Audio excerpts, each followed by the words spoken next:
Welcome, ladies and gentlemen, to Chainsaw Ape's official E3 Bondanza. I'm DKP. I'm Major Tom. And of course, we're coming at you live from Twitch TV's Chainsaw Ape. One time a year only for this particular show. It's the best. It's the, how would they say, how would Ben Crosby, probably not him, say, it's the most wonderful time of the year? Well, like it's here. Ben Crosby. This is our Bondanza. This is everything about E3. Everything about the whole fucking year. Because like I said, the moment, and I remember this every year too, every time E3 wraps up, like, all right, 364 more days. Yeah. And infinite sadness. This is the only thing that comes around, and I'm going to refer to it as a holiday. The only holiday that comes that sneaks up on you quickly. Dude.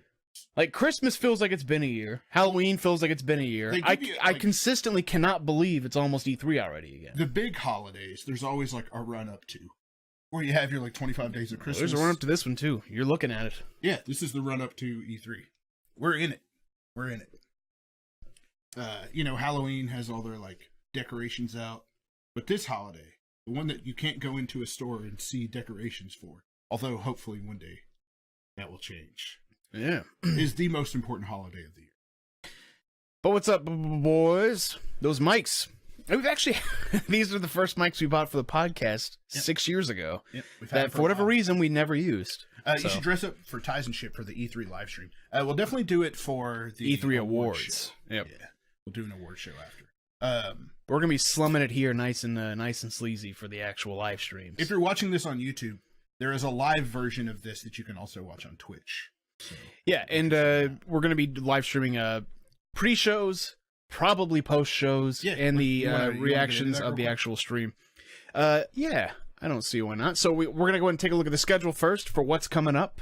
I just realized, do you want to move the chat? Or do you feel like it's in a good spot? I think it's fine. It goes away after like 15 seconds anyways. Yeah. And it's not like covering the whatever. Oh, we're good. Just keep rolling. Okay, so yeah, this is the times for all the conferences. And also the times for our pre-shows. So our pre-show is basically going to be 30 minutes before every conference. We're going to go live, and we're going to, honestly, we're going to reiterate everything that we're talking about here. But just in case you're not watching this or you didn't get a chance to check it out, we're going to be talking about a lot of this stuff in our pre-shows as well. So it starts on Saturday, June 9th, 1 p.m. with Electronic Arts. Then it goes Sunday, June 10th, 3 p.m. for Xbox, 8:30 p.m. for Bethesda. All these are Central Standard Time as shown here. Square Enix is Monday, as well as Ubisoft, the PC Gaming Show, and PlayStation. And the times are 12, 3, 5, and 8 as follows. Busy motherfucking day. And then Tuesday will close us out with Nintendo at 11 a.m. They are doing the... Can't think of the name of the studio, the publisher. Devolver Digital did a conference last year. They'll be doing another one this year. We did a pre-show and live reactions to that. We won't be doing that this year. Well, I did. I think I was the only person doing it. I was still at your place, and it was not fucking worth it. Yeah. Well, you didn't really know, like, it was the first time they'd done one, so we didn't really know what we were watching. We didn't know when it started, when it ended. None of it really made I was expecting Hotline Miami 3 for some stupid reason. And not only did I not get that, hype. I still don't know what we got exactly. So yeah, we will not be streaming that one. Yeah. But if you have impressions and you want to share them with us, feel free to do so on any of the usual channels. So yeah, take a quick screenshot, or if you're in our Facebook group, I'll be posting it as we get closer to the time. But yeah, this show is going to be split into 3 particular episodes. 2. It'll be 2. Oh, I thought it was 3. It was going to be 3. Changed it up a little bit because the plan was to record talk about all 8 conferences and in one show, which would probably be around 3 hours long, maybe a little bit longer, and then divide it into 3 shows. But instead, we're going to do 2 shows where we do half and half. The first half of the press conferences today, and then we're going to, at a later date, we don't know what yet. I can always dig on a good old half and half. You know? Good old half and half. Mm-hmm. Hit a couple of comments real quick. Peb says, let's start a movement for everyone to get a vacation week for E3. Dude, I'm all about it. Hey, man, I'm still trying to find a job that at least gives me fucking MLK Day off, you know?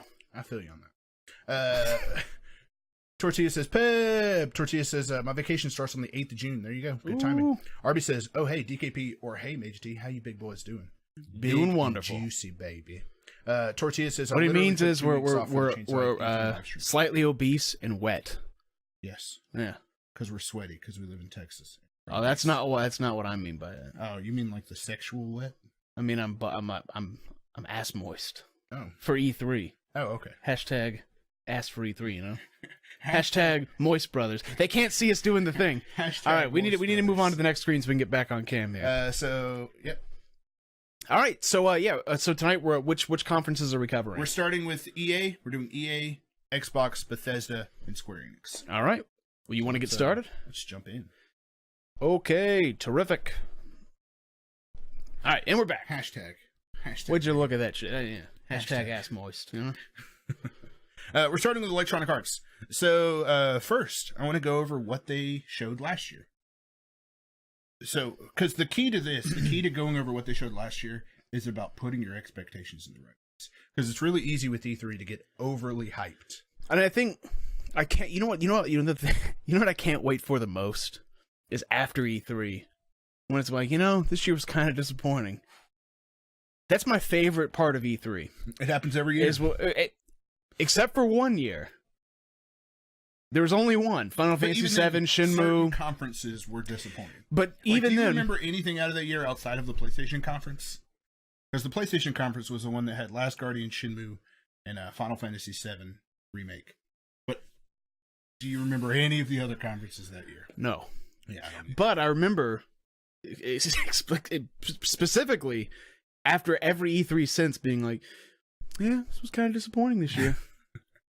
And I just can't wait till we get to do that again. Well, it's inevitable. Okay, so let's start with...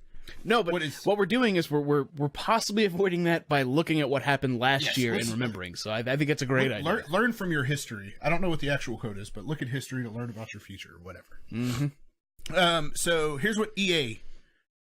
Now, we're starting with EA because EA is the first conference. So we're going to be going in order of conferences.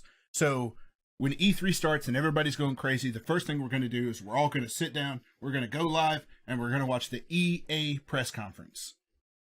So, EA last year, here are the things they showed off. Really quickly, we're doing bets this year too, right? We are. We will be doing bets. Can one of those be how many or possibly what celebrities will be presenting at the E3 awards? The EA ones? Yeah. Sorry, the EA awards. Yeah. What's really interesting they is always do that goofy Fortnite shit. is doing a 50. They're doing a 100 player battle royale match, but 50 pro gamers, like streamers and stuff like that, and then 50 celebrities. And it's going to be a pro gamer teamed up with a celebrity. They're doing duo battles, and there's like $1 million cash prize for a donation. I'm rolling my eyes at that, but I understand that's good marketing. Yep. Considering. We're getting a little bit off topic, but this is just wrap it up. Yeah. Considering what I think fucking skyrocketed Fortnite to success was Drake playing it, and that basically was enough to break it into. Definitely that added fuel to it for sure. I think that was like the fucking catalyst. That was like the most watched Twitch stream of all time for sure. And after that was when I saw it blowing up. So as lame as I think that is, probably really fucking smart on their part. But yeah. Idify says hello, Idify. Pep says Battlefield 5. Sure. All right, so here's what they showed last year. We got hashtag not my battlefield, no whammon, I'm a fucking neckbeard, hashtag somebody love me please, always and forever, baby. So EA last year showed off the following. The Madden story mode, long shot, which I was actually really excited for, and I played through, and I enjoyed it, but I don't understand football, and the game doesn't teach you football. So. There's no tutorial mode? Not in the story. The story mode. I think that's extremely ableist. Like there's a part where it's like, hey, I need you to throw it to this person. It's like, I don't know, the cornerback or cornerback? I don't know. Not the quarterback. Not the cornerbacks. I think there is someone on the field. It looks like I'm looking down on you, making funny, like not the cornerback, but like I don't know. I don't know any of the name of the offensive positions outside. I know the names, but when I hear like what's the name of an offensive position? When I hear like first down or some shit, I'm like, I don't know what the fuck that means. Who is something that a quarterback would throw to? Left guard. I don't know. See, I don't know either. Center. Sorry. Like I know we're setting ourselves apart from the rest of humanity right now. I don't. At least not for most people who are probably watching this. Well, a lot of people who may watch it. Anyway.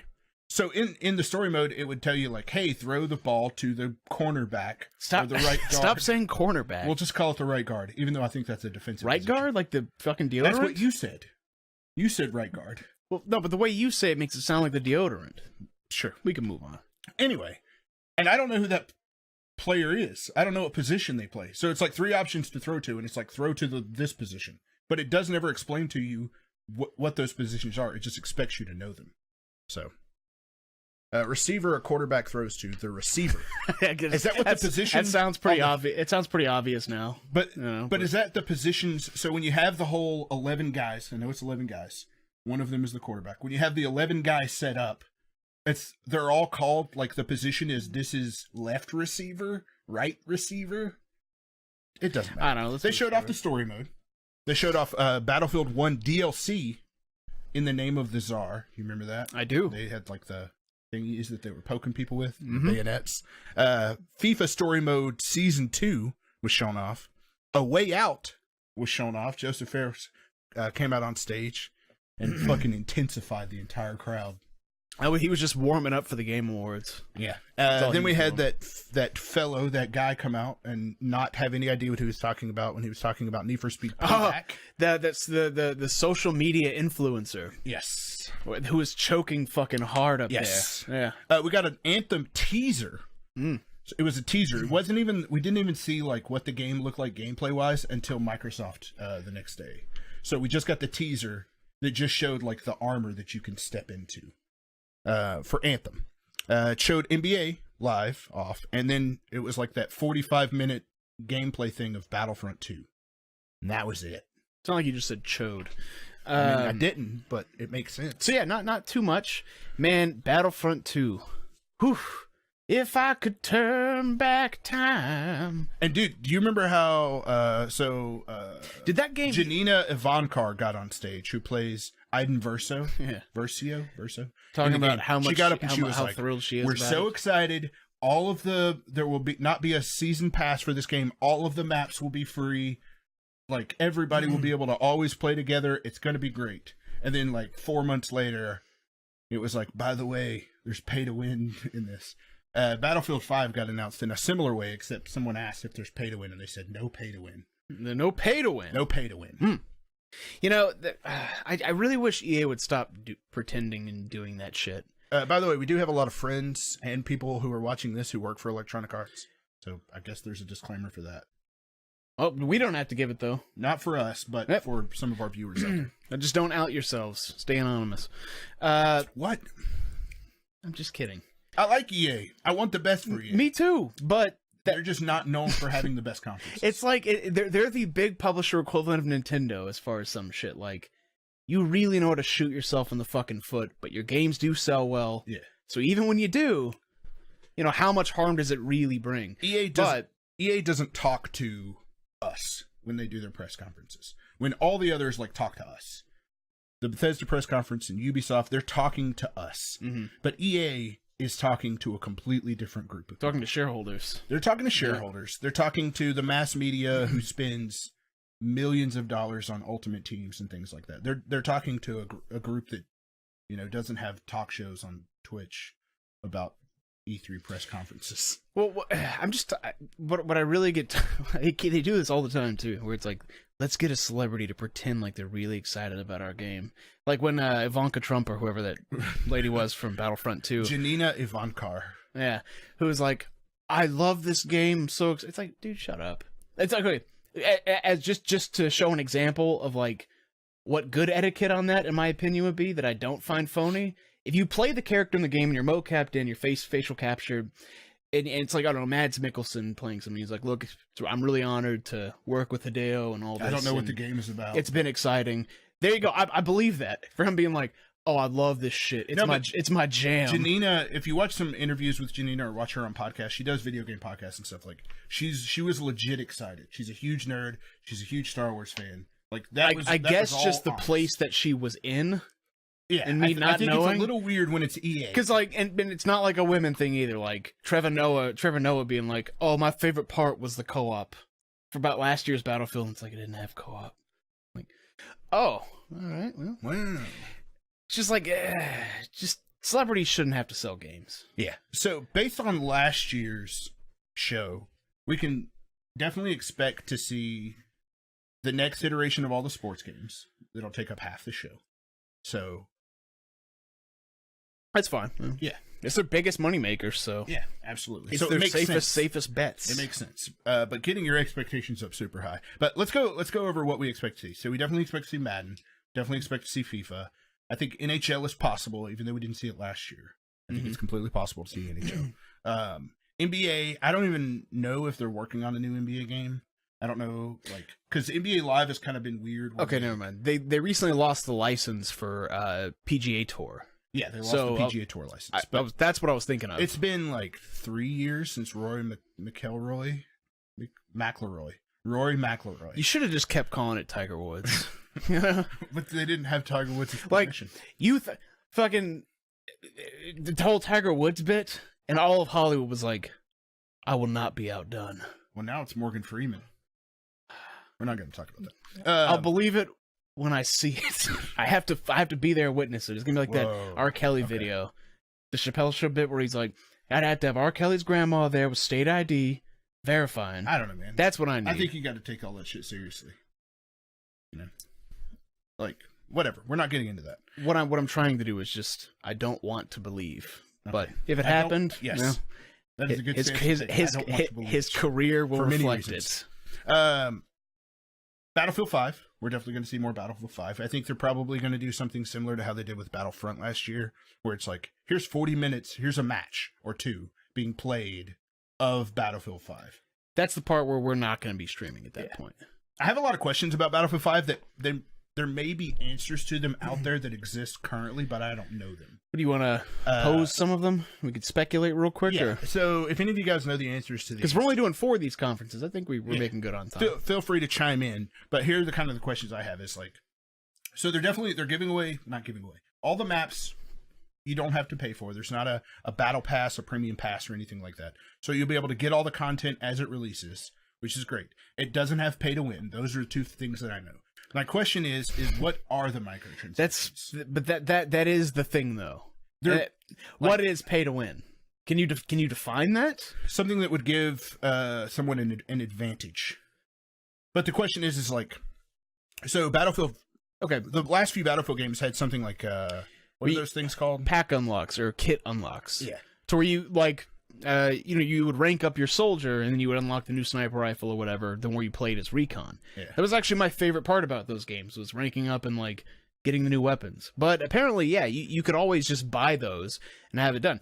I don't consider that pay to win necessarily, but it legitimately, if you try to like look at it critically, can you buy something that unlocks stuff quicker? Can you buy unlock kits or whatever that would allow you to unlock the weapons and stuff faster? That's a question I have. So yes, what are the microtransactions? Are they purely cosmetic? Do they allow you to buy things that you have to earn quicker? Like what will those microtransactions be? I could even see it being you buy and or gamble for weapons that they consider balanced, so it's not pay to win. Yeah. But who knows if they are or not, you know? Zod says maybe they're just going to do skins. I don't think so. So based on that trailer, there were people that had like blue patches and like blue like. It looks like they're trying to do like a Fortnite thing. Paint, not eye makeup, but it was like paint. So face paint. Thank you. Yeah. So you might be able to do face paints. You might be able to buy stuff like that. Emblems, maybe that you can buy. I'm not sure. It might not even have any microtransactions at all. But again, based on historics. Based on what we know about EA, based on EA having things that could have changed since then, but they had a investors meeting at the January of 2017 where they said it was their intention to make sure that all of their games have microtransactions in it. That it was a huge business and they wanted to continue that business. So, people said Fortnite because none of the trailer really makes sense as far as like how the characters are dressed. There's a guy wielding a katana at some point. Yeah. So that looks very arcadey, like, who cares, throw on whatever weapons you can gamble for or get. They don't necessarily... There's a cricket bat wrapped in barbed wire or something. Yeah. So it's like, that's more towards, like, the wacky Fortnite, customize your character, get wacky weapons, etc. So that's why people were comparing it to Fortnite specifically. Something else rather than CS:GO or something that I like wasn't that. 100% clear watching that event was what the single player is. So, for Battlefield 1, I think it was called War Stories, right? Yep. Where it was like 5 different vignettes of different characters. They missions. did confirm those will be back. But they also said that there's going to be like they're going to continue to add different fronts, like different fronts from World War II of like, here's the European front and here's the Pacific front. And like, they're going to add all of that stuff. But I don't know if they mean that they're going to add, if that's associated with multiplayer or if that's associated with like some new co-op mode or if that's single player. Like, I don't know what all that means. And again, all of that may have been explained, but I didn't get it. I didn't. No, but they also did they say that those fronts were going to be free? I think so. I'm pretty sure they did. I'm like 85% sure that those are free. Well, but again, I don't know if it's multiplayer or single player. It's not both. I mean, there's no way to tell for sure, but I feel pretty confident saying it's not going to be single player. Okay. It's going to be multiplayer stuff. But that's what I feel like. Let's say they're called War Stories, the single player stuff. The multiplayer stuff, or the other stuff that they said that they're constantly going to be adding, I feel like they said that was called War Stories as well. I don't know. I'm not sure. We'll figure it out as time goes on. By the end of E3, I'm pretty confident I'll have a better understanding of it. Anthem. They've already said that we're going to see Anthem. So it's not going to come out until March 2019. Like, that's the current release date. Going to do the Konami route and charge for extra saves. Ooh, there you go. I mean, maybe. That's clever. It could. I mean, I wouldn't be surprised. You have to pay to unlock the engineer career. Maybe. They just gate you nuts. Like, they gate you at the very beginning. It's like, gotcha. A Battle Royale mode has been rumored, but I don't think that they specifically touched that at all. If they're going to do it or if they plan to, try it or anything like that, I'm not sure. But the rumors were leading up to Battlefield 5 that was correct on all fronts because they said it's going to be called Battlefield V.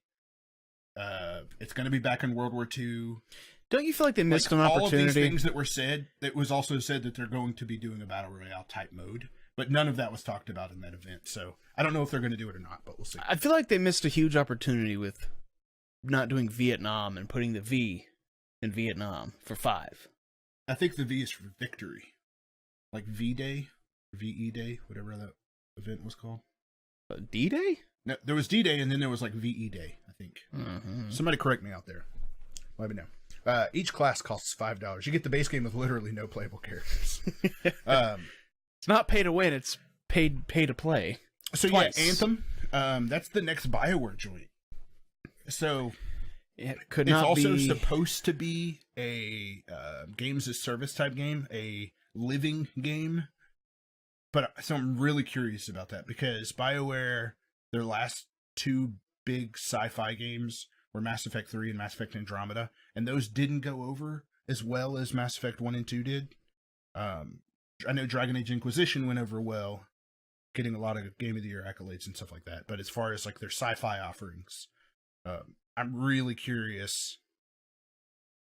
To me, what makes Mass Effect 1 and 2 so good has nothing to do with it being a live service game, but more has to do with like characters and story and progression within that world. Right. So I'm really curious and like crafting your own kind of tale. So I'm really curious how that's going to work in a games as service type game. I know Star Wars: The Old Republic, the MMO, was BioWare, but it supposedly didn't have the same level of depth as like a normal. I mean, I'm starting to more MMO. I'm kind of getting the feeling like it's like a Rare scenario where it's like it's still called Rare, but are all the same people from the times when like you loved them and they were like on a fucking roll? Are they all still there? Are they the same people even making this? Because it doesn't feel that way. Well, I know like Casey Hudson. Yeah, he came back. And I'm sure there are some people, but that's always the question. And, because it doesn't really feel like the if you look at like KOTOR or anything post or pre-Mass Effect 2 or pre-Mass Effect 3, they were on like a long fucking winning streak. And it was all like consistent, good, like games with depth. And then it was things that, I don't know, did nobody bring this shit up until release? Like, Did nobody pose this as a potential risk? And if so, why wasn't it addressed? It's their failings, their shortcomings are things that I think should have been, for like how big of a company it is, how much money's invested into it, more easily avoided. For sure. But I'm curious, man. Like, I'm cautiously optimistic. I think the gameplay of Anthem looks really solid, but the gameplay loop has to be solid as well, especially for a games of service type game. And like, when you have a games of service type game, there are so many people that you have to try to appease. Like, you have to make sure that you take care of the casual fan who's just like, I'm going to pick it up, I'm going to play it this weekend, and then I'm going to be done with it. Like, but you also have to think about the person who plans to play it long term, and it's like, this is my Destiny replacement, or this is my Friday the 13th replacement, or whatever that game's a service. This is my Vermintide replacement, or whatever it is. It has to be a game that has legs, so you have to be able to like account for long-term play, and like, what are the weekly challenges, and what are the raids, and what are all that stuff, and are they going to have enough content to like satisfy all of the different types? Like, Destiny is getting tons of backlash. The Division got tons of backlash. Like, games as service games, they get backlash regardless. So will they tackle the areas that everyone wants them to tackle? It seems like a very, very difficult thing to achieve. Will they be able to satisfy like the types of taste that I have in games, or the types of taste that you have in games? No, not for me at least. I couldn't be less interested in Anthem from what I've seen. I hope it's good, man. It feels, it looks so fun to me. Graphically, it looks okay, like high fidelity graphics, but the art style and everything else about it, even the gameplay, it's like, I didn't even care to play Destiny. Why do I want to play this? Like, this doesn't look like anything doesn't look like anything I haven't done. But yeah, but it's BioWare. Then again, so was Mass Effect Andromeda. I still haven't played that, by the way. So I can't really speak to that. So yeah, maybe they'll change my mind on it. More we see, but I doubt it.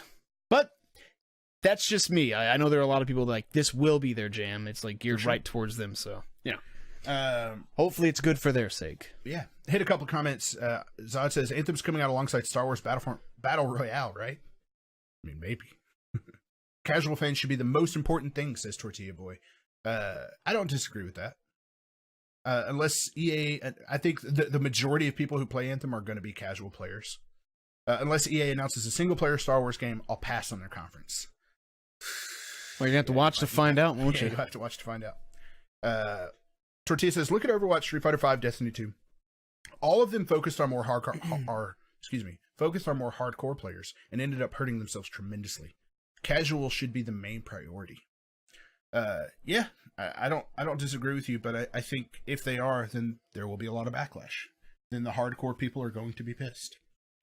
So, whatever. I don't think it's possible to satisfy everybody. It's a losing battle for many reasons. Well, it depends on the game type. They have a very tall hill to climb with Anthem. I would honestly say that, especially in most competitive games, you want to focus on casual. Gotta disagree with Odd there, because like I said, Street Fighter V is a great example.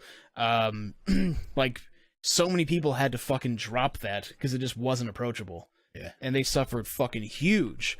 And it got to the point where, like, their game was in danger of not being supported just because it wasn't worth it financially, which also affects the fighting game community as a whole, because that's Capcom Cup and all the shit there. Balance changes in the future. Yeah. Things like that. Like I said, does depend on the game, but I don't think the type of game. Idify says, I would love a remaster of KOTOR. So EA in the past has said that they're not interested in doing remasters, but March of this year they released Burnout Paradise Remastered. So that opens the door for the potential for more remasters. Do you think we'll see any at E3 this year? Any remasters at all from EA? No, I don't think so. I don't think so either. Zod says, well, your definition of focus on casuals is a bit different than mine, I guess. Probably. All right. Let's move on to the next so the things that subject I have hope to see. I don't know if you necessarily hope to see these things, but I think gamers in general hope to see these things. Respawn Star Wars game.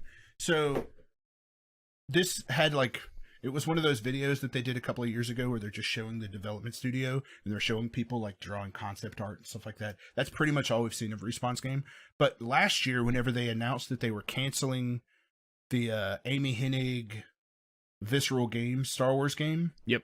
I don't know if they cited it or if it was just something that was talked about that like some journalist dug up. But the general idea was that the Respawn game was moving at a way higher pace. Like they were way farther in development with the Respawn Star Wars game than Visceral was with theirs. So that was like part of the reason behind their desire to like cancel it and not cancel it, but retool it. Was because Respawn was kicking so much ass with their Star Wars game. So I think there's a possibility that we could see that. I like Titanfall 1 and 2. I think that they could do a really good Star Wars game. I mean, they are doing one. It's just a question of how will it turn out? Well, the question is what type of game? Because what we were excited for, what we were excited for as far as the Visceral title was the almost like Uncharted-esque, but in Star Wars universe, which along with the gameplay trailer for 1313, I think it was, looked basically like Uncharted in Star Wars. It looked fucking awesome. Then they were like, well, we're getting rid of that to focus on a more, how did they phrase it? I don't remember the exact vernacular that was used, but the general idea was that they wanted to do stuff that lived longer than just like play through the story and you're done. So games as service, basically. Everything. They wanted something that like players kept coming back to, I think was what they said. And from there, single player games are not those. I'm sure there's a very small group of people who consistently will come back to single player games, but the majority of people will play it, be done with it.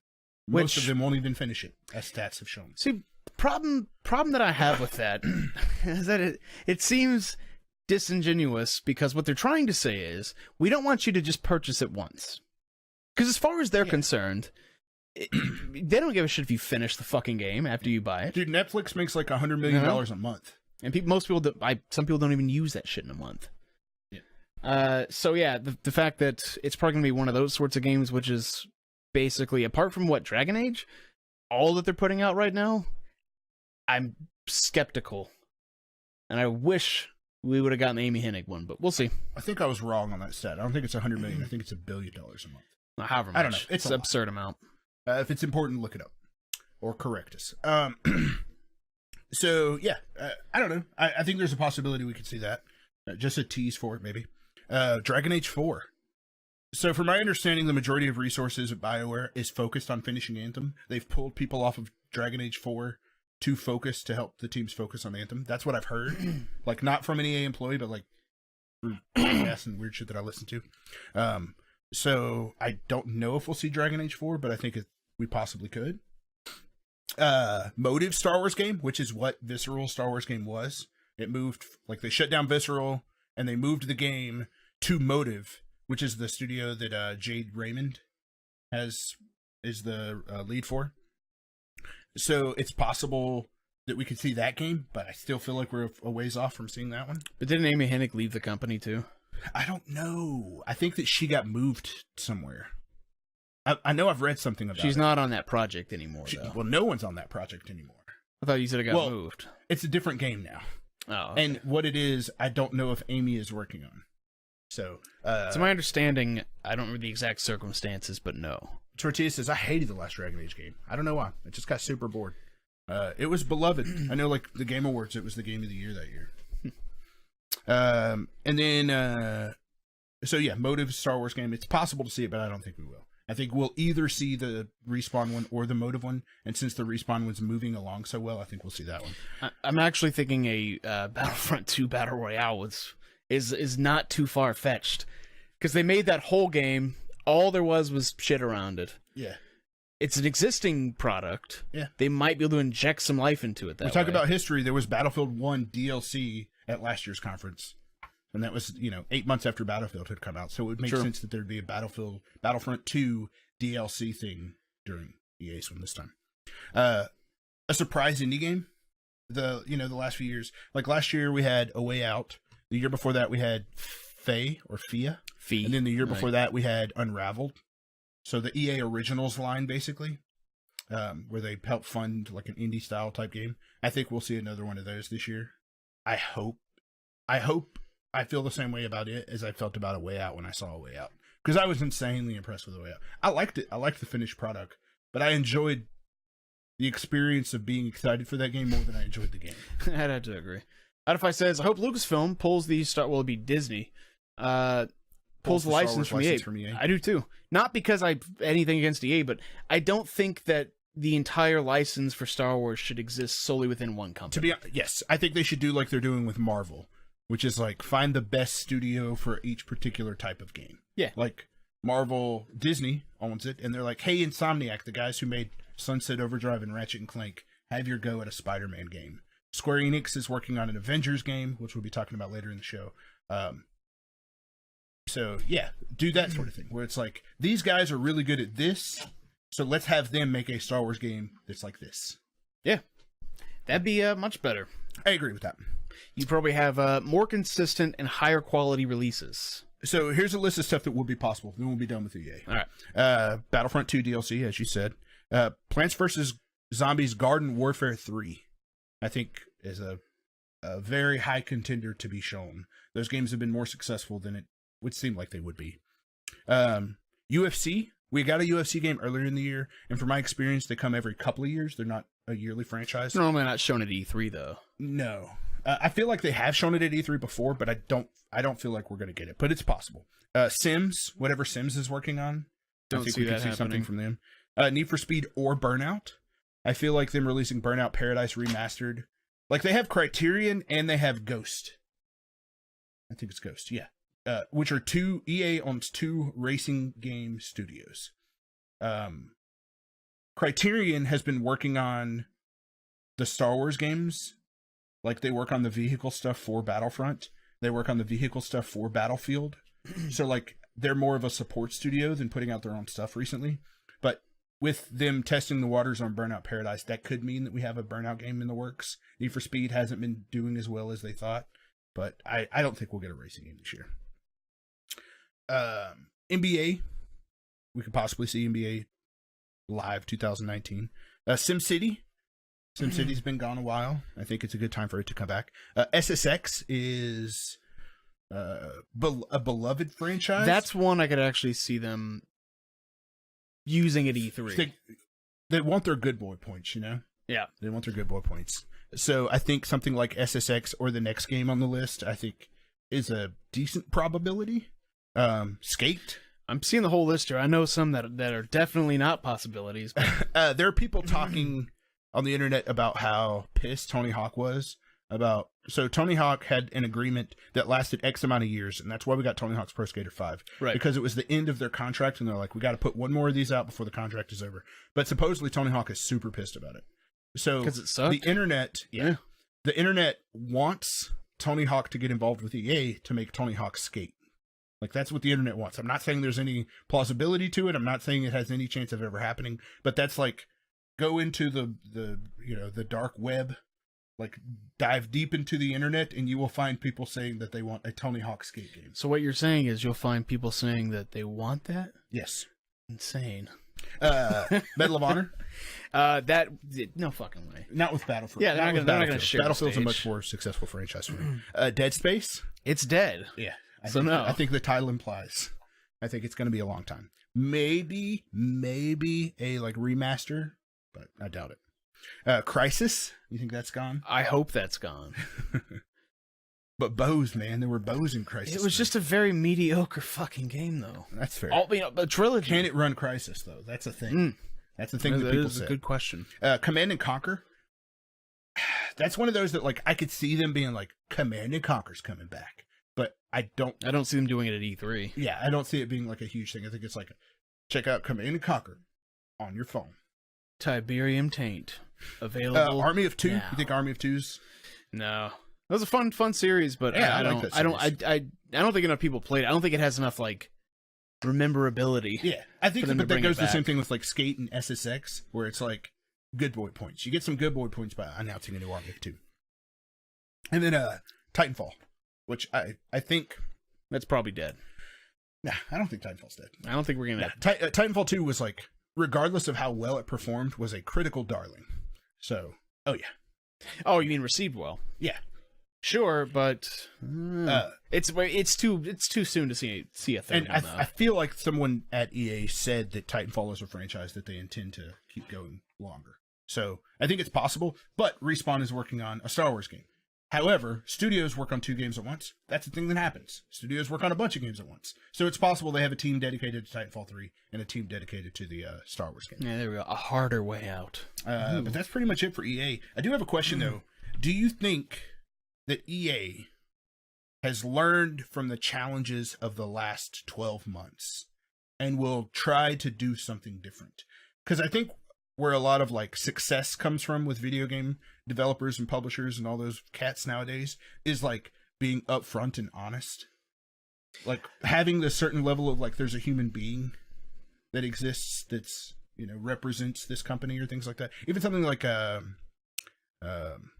who made The Witcher? What can I think of the name of The Witcher? CD Projekt Red. Thank you. CD Projekt Red putting a little thing in their box that's like, thank you for supporting this game. It means a lot to us. We're going to give you 13 weeks of DLC for free, and like just putting themselves out there in a way that makes them personable. EA is not known to do this.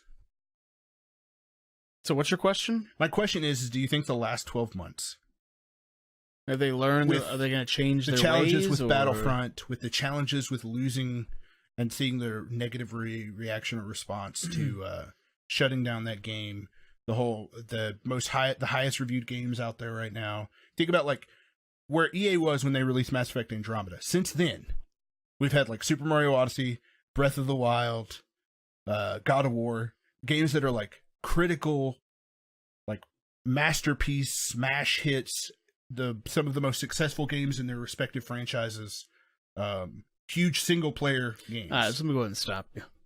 No. And that's the frustrating thing. Like I said, you and I have both worked for EA, so the question of are there real people who are genuinely passionate about video games, do they work there? There are tons of them. Absolutely. I would say 99% of them. I've only seen them there at that building. You're not going to see them on the stage. You won't see them. Also, they got ripped on really fucking hard for Battlefront 2. Are they going to change their ways? Are they going to reconsider something? Well, are they? Is all the stuff they learned going to be reflected in their press conference? Oh, they're gonna make an attempt to. You think so? Oh, they're gonna reference it and be like, "Look, we've heard you loud and clear." But what they're gonna do is just devise a new strategy. They have to make it's. They're gonna make their money somewhere, and it's not gonna be just off initial game sales. Now, what form that comes in? Basically, they might have learned their lesson to not get caught so like blatantly. But do I think like they're gonna actually stop nickel and diming people, like, you know, and making attempts? No, I just think they're gonna try to make it less obvious. Yeah, and that's sad, but that's what I think is the most likely scenario. I think EA at the end of the day will probably have the weakest of all of the press conferences. I think there will be good stuff in them, just like there was last year and the year before. But primarily, it's a not for me type thing. Yeah, it's like it's for somebody. It's just not for me. There's a big difference between someone like Corey Balrog. Yeah. Right. That guy represents like somebody who gives a fuck about his game. Dude, the video. Have you seen the video of him watching when the embargoes lift for the reviews? Was he in his hotel room? Yeah, he's in a hotel with a shitty cam video. I've been wanting to see that. And the reviews start coming out, and he's just crying. He's crying, and he's talking about how hard everybody worked and how he didn't know if it was going to work out. And it is a touching and amazing and beautiful video that I don't see somebody from EA ever doing. No, he looks like a fat nerd. Like that's the type of like guy who like is genuinely passionate about what he's doing. Now you'll get like I don't know, Patrick Sutherland or somebody high up, or maybe even like a studio lead. But yeah, I think somebody like Casey Hudson has a shot of being that. But maybe. Like, Andrew Wilson? No. Very handsome man, but he just looks like a suit. Well, that's why I've had conversations with him. That's why I pointed out the other guy is he's legit. He's Andrew Wilson, very nice guy, very personable, but like that's not the person that you see on in front of a camera is a person who's in front of a camera. Like he's a business guy. Yep. So yeah, I think that's it for EA. We're 43 minutes in and we have 3 more to talk about, and I don't want to force them to go quickly. So let's talk about Microsoft. You ready? I mean, I guess. All right, well, let's hit that next slide for me, please, sir. You betcha. Xbox. Man, I miss that old logo. I'm using the first logo for all the companies for this thing. Ah. Pretty fun. Here's what they showed last year. It's a long fucking list. Their press conference was almost 2 hours last year, so Most of this we probably won't remark. We're going to try to go through this quickly. Not based on time, but just because, like, who gives a shit? Ooh, But it'll give you an idea of what's coming. So, Scorpio, this is last C3. Scorpio is actually called the Xbox One X. It's going to be $500, and it's going to launch November 7th. They spent like 10, 15 minutes on that. Xbox One games will get Xbox One X enhancements. Original Xbox games are coming via backwards compatibility, which, very cool feature. They're still doing it. They're still putting games out there. I think we'll see some more stuff associated with that this year. Of like, here's more backwards. It's the one thing they got. Yeah. They need to double down on it. Yep. Anthem gameplay they showed last year. When we saw gameplay for Anthem, it was at the Xbox one. PUBG was coming to Xbox. The world lost their minds. The most popular battle royale game on the planet was coming exclusively to the Xbox One, changing the world. Everybody was so hyped. I knew people that were like, I don't have an Xbox One X or an Xbox One. I'm buying one because I want to play PUBG. And I don't play PC games. Like, I have legitimately talked to more than one person in real life about that. Like, that's how people, Boy, were. Did they fuck up. Not just because the superior alternative came, but because if I remember correctly, that game performed like absolute dog shit. Not just performed, still does perform like dog shit. Yes, yes. It still runs like shit. So if you bought an Xbox One X for that, R.I.P. baby. Hope you're having a good time. R.I.P. You just killed the club. Minecraft is getting 4K graphics and unified servers across all platforms. You remember that? 4K Minecraft? I'm gonna come. Come on. But do you remember they're like, it's gonna be crossplay with everything but PlayStation. I remember the video that I made. Or the little making fun of them was 4K Minecraft on Xbox? Alright. They showed off Sea of Thieves and all the fun stuff you can do in that game. You mean the entire gamut of things you can do in that game? Crackdown 3 has Terry Crews and is launching on November 7th, 2017. Man, glad that happened. E3, man, good times. It's hope. There's always so much hope around E3. Shadow of War has a new Nemesis system. You missed one. No, Assassin's Creed Origins takes place in Egypt. Remember, we knew that it was going to be in Egypt. We knew it was going to be called Origins, but it was it wasn't official. It was just rumored that it was. So then it got announced at Microsoft on a TV screen outside. Oh yeah, the little bitty laptop screen with like a fucking sunlight glare being filmed from behind the shoulder. Hopefully there was a lesson learned. What the fuck are you doing? Probably not. Porsche announced a new car. I'm not even gonna bring that up. For Forza 7. I remember that. Yeah. Didn't they drive like a car out on stage? And it's like, and it was a new car that Porsche, like a new. I don't know how cars work. Trying to get that new model. Trying to get that Top Gear audience too. Yeah. Life is Strange Before the Storm was announced. By the way, that game is wonderful. Cuphead got more stuff shown for it. That turned out good. It's getting not exclusive though, and thank God. They probably would have killed it's exclusive to Microsoft platforms. Like, all of their games are exclusive to Microsoft platforms. Right, but at least it came to PC as well. But all of their games also come to PC. Mm-hmm. Everything listed here also comes to PC. That's an exclusive. That's why Xboxes are obsolete, because you can just play them on PCs. Like Gears of War. They're not super optimized, though. Like, it's not designed for PC, which is the sad part. Metro Exodus got a really badass trailer. Yep, I remember the bear. State of Decay 2 got some more stuff shown off. Played that with Idify. I had a good time. Yeah. I don't know if I'll play more, but I had a good time. Till my Xbox legitimately just crashed. Turned itself off. It was strange. And you're like, man, I was starting to wonder why I don't play this console. Dude, I don't even want to get into it. Deep Rock Galactic was announced. Oh, wait, hold on. When was the last time you booted that bitch up? The Xbox? Yeah. I mean, every couple So of weeks. how long did it take you before you could actually play? Honestly, not too bad. Okay, that's what I thought you were gonna say. Whenever I moved the rooms around, I turned it on, made sure everything was good. Okay. So that was a couple weeks ago. Deep Rock Galactic, that's that multiplayer game where you look like dwarves, but it's sci-fi. Oh, that's on Steam right now. Yeah, I've seen that. You're like mining into rock.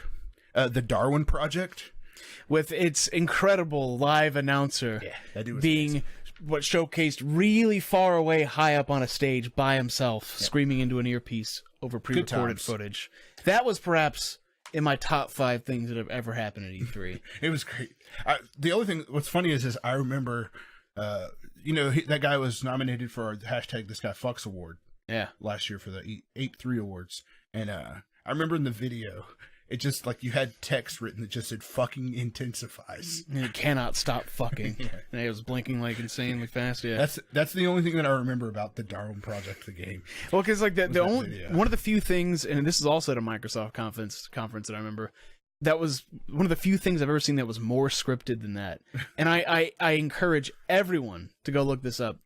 The Disney Funland Adventure demonstration with the 2 children on stage with the Kinect. When they're like, oh no, it's Captain Hook! And shit like that. They're like, whoa, we're in a bubble! By the way, play the game with that Ethan. shit was insane. Play the game with Ethan. He had a great time with it. I'm sure. Yeah, he was like, oh, let's go hug Mickey Mouse, because you can, like, walk up and you can high-five or hug or dance. You sure we're with. talking about the same game? Yeah, Disneyland Adventures. From like 5 years ago? Yeah, because they re-released it without Kinect features. Yeah. Same game. Dragon Ball FighterZ got announced there, which is like, holy shit, a Dragon Ball Z game that looks like the show. I own that Dragon game. Ball FighterZ, a little bit of it. It was solid. Dragon Ball FighterZ? Fighters. It is Fighter Z, but it's pronounced Fighters. Is it? Yeah. Huh, okay. Yeah, it's strange, man. Black Desert, which is an MMO that looks like Terra. Yeah. One of those Korean companies made it, probably. Artful Escape, which is like a weird side-scrolling indie game. The Last Night, which is that badass-looking... Like, pixel art, right? Yeah, pixel art. It looks like Blade Runner, kind of. Yeah. Which, I don't know what the fuck that game is. Tacoma, which is the game from the guys who did Gone Home. It was announced as an exclusive to Xbox, and it just came out for PlayStation. Super Lucky's Tale, which was an exclusive Oculus Rift game that then got turned into just a regular old platformer that Idify owns. How is it, Idify? Let us know. I can't believe you bought that. Ashen, which I couldn't even describe to you what that is. Ori and the Will of the Wisps, which it looks gorgeous. And then they had an indies montage that included the following. I'm just going to name them off.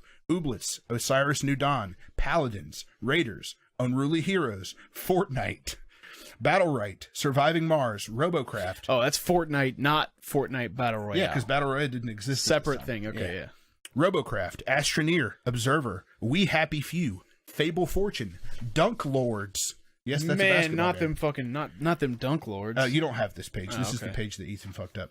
Minion Masters, Brawl Out, The Last Night, Black Desert, Hello Neighbor, Path of Exile, Ashen, Ark, Riverbond, Darklight, Darwin Project, Strange Brigade, Shift, and Conan Exiles. I almost said Conan, like the TV show host. It's Conan. I mean, it's spelled the same. It is spelled the same. Which absurdly awkward YouTuber they have this year? Probably Jake Paul. Or something like that. But, man. Yeah, that was E3 last year. Because I remember they got up there and they're like, we have over 50 games to show you that are coming to the Xbox One X. Like, I had no idea how many of those I actually know of that, to me, just look like shovelware on Steam. Yeah. Like, I'm not buying that. Like, ugh. Yeah, it was strange. Like, I remember everybody was like, Microsoft had the best press conference ever. I think Adify was saying that, right? Well, he likes Microsoft. I don't know, man. He's got to be coming around to Sony at this point because they have been fucking up. Maybe. I mean, one of the greatest thing to point out was Tacoma, where it's like I remember seeing it there, and it just released on PlayStation. Yeah. Ugh. Games that we expect to see. So we're done with what we saw last year. I think their offerings were decent last year, but yeah, the stuff that we expect to see. I think we're going to see Crackdown 3. That is a sad, sad list you have typed up. Yeah, typed out but there. To me, that's why I'm actually super excited. Is because because expectations are so abysmally just low. Because we only know of 3 games. They're about as low as deep as James Cameron. Yeah, like we don't even know that they're going to show these, but they will probably show Crackdown 3, Ori and the Will of the Wisps again. Again, both of these games are games because we saw them last year, and then Forza Horizon 4. I'm just glad we finally wanted to see Detroit at E3 this year. That's true. This would be the first year in decent reviews. It's like an 8. Yeah, I mean, I'm going to pick it up. But this will be the first year since I can remember that we haven't seen Detroit Become Human take up a huge slot at E3. So yeah, I'm a little curious about Forza Horizon 4, which I know this is a conversation that just may go in one ear and out the other with you, but the people who develop the Forza Horizon games, their exclusive deal with Microsoft is over, and they are working on a AAA multi-platform game. That doesn't mean that they're also not doing Forza Horizon 4, because the rumor is that it's set in like China or Japan, an Asian nation.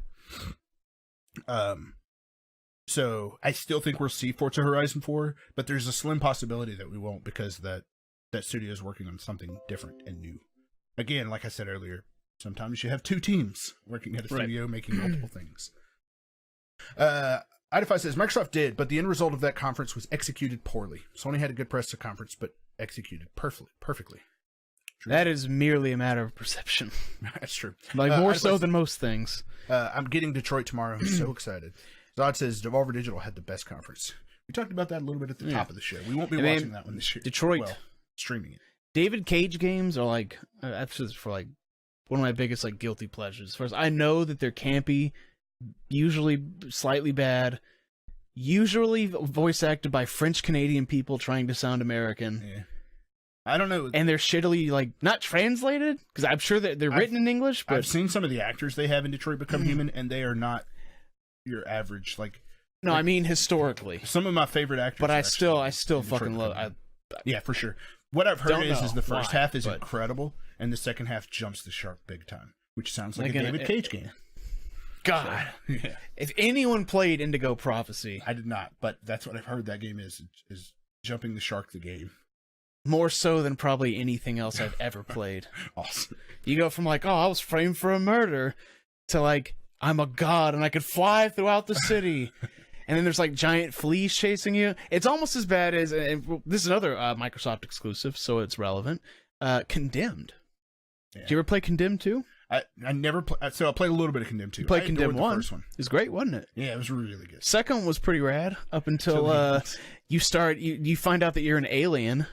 And you yell really loud at stuff and it explodes, and that's like the second or last quarter of the game. That reminds me of a sketch. And it has got to be the stupidest fucking thing. There was a sketch on an MTV sketch comedy show where a guy would yell, and it gave him the ability to hover.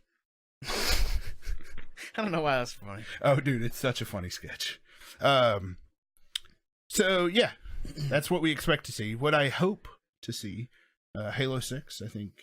That's a fair bet. It's about time for us to see I can't believe people are still playing Halo. Dude, some people still love it. Some people are still playing Halo 5 online. I'd say that has a bigger online community than like most current games. People like their Halo. Gears of War 5, I think, is a possibility. They seem like they'd be on a 2-year life cycle.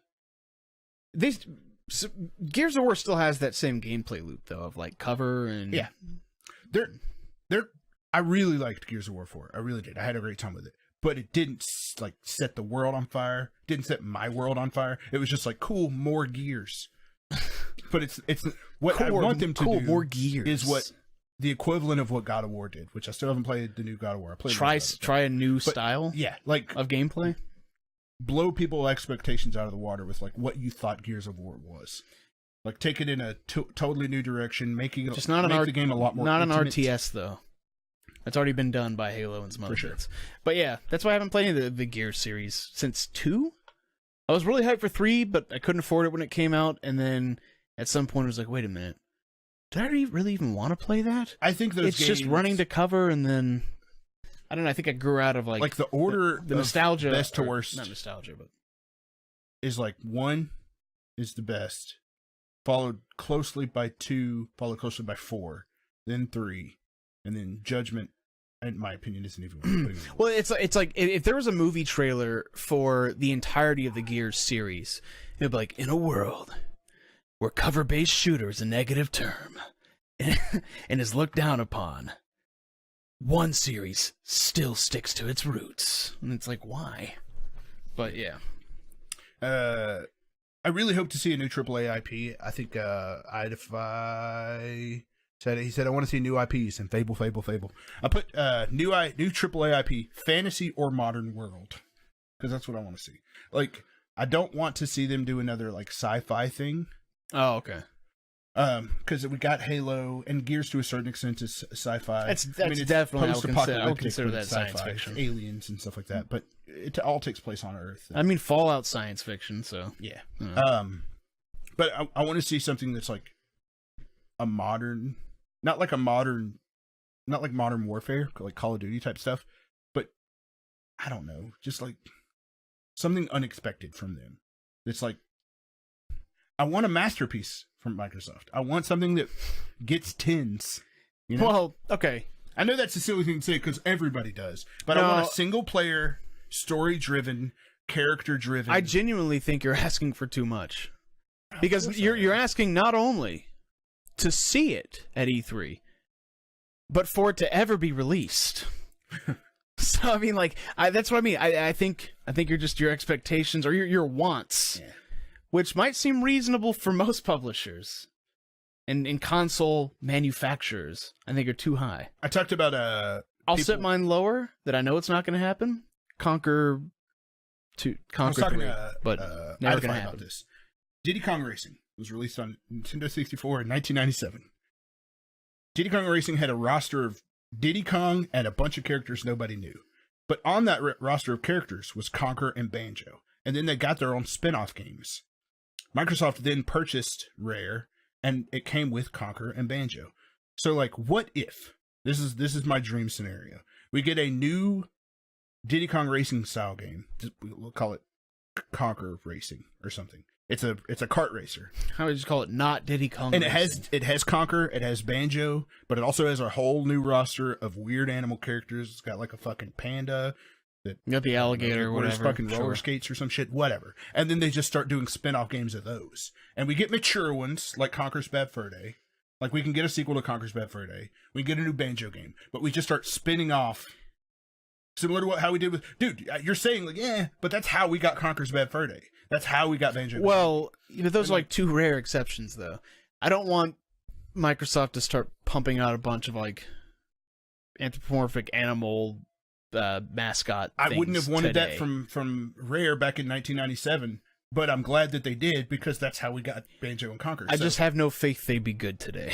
That's what I mean. I think that's completely fair. But I think it'd be cool if they were like, all right, we're gonna do a new cinematic universe or whatever with these characters. Cinematic universe. That's what I'm calling it. I know it's cinematic in tone, maybe not. But they need to exist all within the same universe too. Yes. Which I think Conker and Banjo do exist in the same universe. I don't know. Maybe they do. It's just one of them is mature. Rare, get it? Yeah. Zod says, in before Max Payne 2? Max Payne 4. I mean, Max Payne 4, yes. I was actually, 2 days ago, I Googled Max Payne 4 just to see if there were any... Rockstar has that, right? Yeah. I'm not anticipating we're going to ever see another making Max too Payne. much money off GTA to ever do anything fun again. I'm kidding. I'm super hyped for it. Oh, yeah, by the way, didn't they delay Red Dead again? No. No? October 27th, 26th. I thought it was September recently. It was September 2017, and then it got delayed to the beginning of 2018. Okay, I guess I was delayed to. I guess I was rused by some people on V that I thought it was delayed again. It's been about 6 or 8 months since they said it was going to be in October. Okay, maybe less. Yeah. So yeah, I hope we get a new IP from them. I don't really like fantasy games. I'm not a huge fantasy fan, but I think a really solid fantasy, like give me a Horizon type game or an Uncharted type game. Give me something good. So these studios do third-party support. Mm-hmm. Like Microsoft Conference and PlayStation Conference and Nintendo Conference, the big first parties, they do third-party support. You get your Activisions, you get your EAs. Like we got a gameplay reveal of Anthem. At the Xbox one. So here are a list of possible third-party support games that we're going to see at Microsoft. Cyberpunk 2077. CD Projekt Red has said that Cyberpunk will be at E3. I thought I read recently that it won't be. Let's fact check it. Can you fact check it for me while I continue to go through the list? What I've heard, CD Projekt Red said that it will be there, and it at E3. And I feel like the Xbox One X and Microsoft being like, we want this on our stage. We want people to connect, because I think Witcher 3 was also on the Microsoft stage. We want people to associate this game with our platform, and it's going to look better on Xbox One X than it will on PlayStation. So to me, it makes sense that if CD Projekt Red is gonna have Cyberpunk there, that it would be at the Microsoft stage. I thought they said that they will show an unnamed RPG. I don't know. So you think they have something else outside of Cyberpunk that they would show? What did that? They made the Witcher fucking card game. What did you see online? Like that. CD Projekt Red will show an unnamed RPG. That's from like more recent than the other ones. Looks like Cyberpunk dev may bring an unspecified RPG. Yeah, it might just be a weird. It might just be a weird wording thing. Yeah. I hope so. Yeah, but we'll see. Makes sense. Witcher 3 was, says Idify. So yeah, it makes sense to me that Cyberpunk would be there, and I think that would be a fucking dope ass reveal there. Yeah, not a huge Witcher fan. I am very excited for Cyberpunk, at least to like see how the game, what it grows into by the time it launches. Will I play it? I hope so. But I'm excited to see. Probably not. From whatever, from announcement trailer to when the game comes out, hyped for it. Beyond that, we'll see. Life is Strange 2, I think is a strong possibility. Like they've already said that they're working on it. Battlefield 5, I think it's possible to see more Battlefield there because EA. If you watch the EA, if you watch the Battlefield 5 trailer, it opens with Xbox stamp, at the beginning. So their marketing deal, it would make sense that more Battlefield's shown there. Anthem, of course, same sort of thing. Microsoft and EA have a deal going on right now. Metro Exodus, I think it's possible we'll see more of that since we saw it last year. Shadow of the Tomb Raider, because same sort of thing. Shadow of the Tomb Raider. Square Enix has a deal worked out with Microsoft, so it would make sense. Plus, Rise of the Tomb Raider was a timed exclusive. Splinter Cell, I think, makes a lot of sense. It's all but confirmed that Splinter Cell's going to I've heard exist. Rumors about that. Do what? I've heard rumors about that. Yeah. It was in the list of Canada Walmart leaks. Weren't they supposedly bringing back Michael Ironsides too? He's brought back for the Ghost Recon Wildlands Splinter Cell DLC. He was brought back for that. Right. So, yeah, it makes sense. It's just like while he's recording VO stuff for Splinter Cell, like, hey, do this Ghost Recon thing for us, too. Here's another day. I want you to come in and do some lines for this game. Yeah, good point. Makes sense. Remedy's next game. Remedy's next game will be at E3, they've said. It's called P7 right now, or Project 7. That's the working title, right? Yeah. Okay. Because it's their 7th project. Oh, man, I just hope it's not Quantum Leap 2 or whatever. Quantum Break 2. Dude, if it was a Quantum Leap game, I would lose my shit. I hate to break it to you, but that's definitely a David Cage game. If there ever was one. I don't know, man. Like, Alan Wake and stuff. Certainly is a David Cage game. Alan Wake gives me, like, vibes that they have a love and appreciation for a specific type of pop culture. And I think Quantum Leap fits into that. Doesn't make any money, though, apparently. Rip Alan Wake. You got to make that money. He'll be in the fucking void forever, it seems. Yeah. I think Remedy's next game will be at E3. It's also going to be multi-platform. So it could be either way, but I think Microsoft makes sense. Borderlands 3. No matter what it is, I'm just going to put this out there. If it's not Alan Wake 2, supreme disappoint. And I know that it's not going to be. Yeah. But Borderlands 3, I think, is a possibility. That was also in the Canada leaks. They've said that Borderlands will not be at E3. But they could just be bullshitting. It's Randy Pitchford. He's lied before, so. There's no. I used to really think Randy Pitchford was cool until, I don't know exactly when the turning point was. But, what was that game that they released that was like Overwatch that bombed? That's how bad it is. I can't even remember the name of it. Battleborn. Yeah, there you go. Is that it? Battleborn? Yeah. Rogue Warrior 2. You can find it at $5 below. I'll eat your fucking balls. And then the Division 2, I think, is a possibility. Because Probably. similar to, so like Assassin's Creed Origins got announced at Microsoft. It would make sense that EA would announce a game. I'm sorry, Ubisoft would announce a game at Microsoft, and Division 2 makes the most sense. So this might be as like dumb of a question as like, you don't think wrestling's not real, do you? But like, you don't think do you think Tom Clancy has anything to fucking do with these games at all? No. Okay. He does not. I didn't think so. Like that might be that paycheck that he gets that might be a really stupid fucking question, but except for the conversation that he has with his agent, being like, "Hey, what's going on with the video game licenses?" And his agent's like, "Oh, dude, we got checks coming. Don't worry." And then he's like, "All right, I'm gonna go back to my martinis." What's me? Does anyone even know who fucking Tom Clancy is these days? No, he used to be an author. I know. Well, and yeah, now that's what I mean. He just watches like Great British Bake Off and like sits in his robe and like for kids, watches The Voice. For people who, because I remember when Splinter Cell came out and like you had like Tom Clancy's like what is it? There were ones before that. I knew who he was at the time. I'd never read his books, but I knew because there were a lot of movies back then based on them too, right? Yeah. For kids that are like my age or that were my age then now, they're like, who the fuck is Tom Clancy? Like that means nothing. Borderlands and Rage 2? Nah. I mean, check the dates when Borderlands 1 and Rage 1 came out, because I think those are close to each other. And they're two completely different devs, and publishers. Do you think we'll see a Rogue Warrior 2? Nope. I wish, though. Suck my balls. So it says, suck my balls, my hairy fucking balls. Wrap them around your fucking mouth. I'm assuming that's a... Look up Rogue Warrior. Yeah. I'm not even going to explain. You just have to go check it out. That's pretty much it for Microsoft. My expectation is it's going to be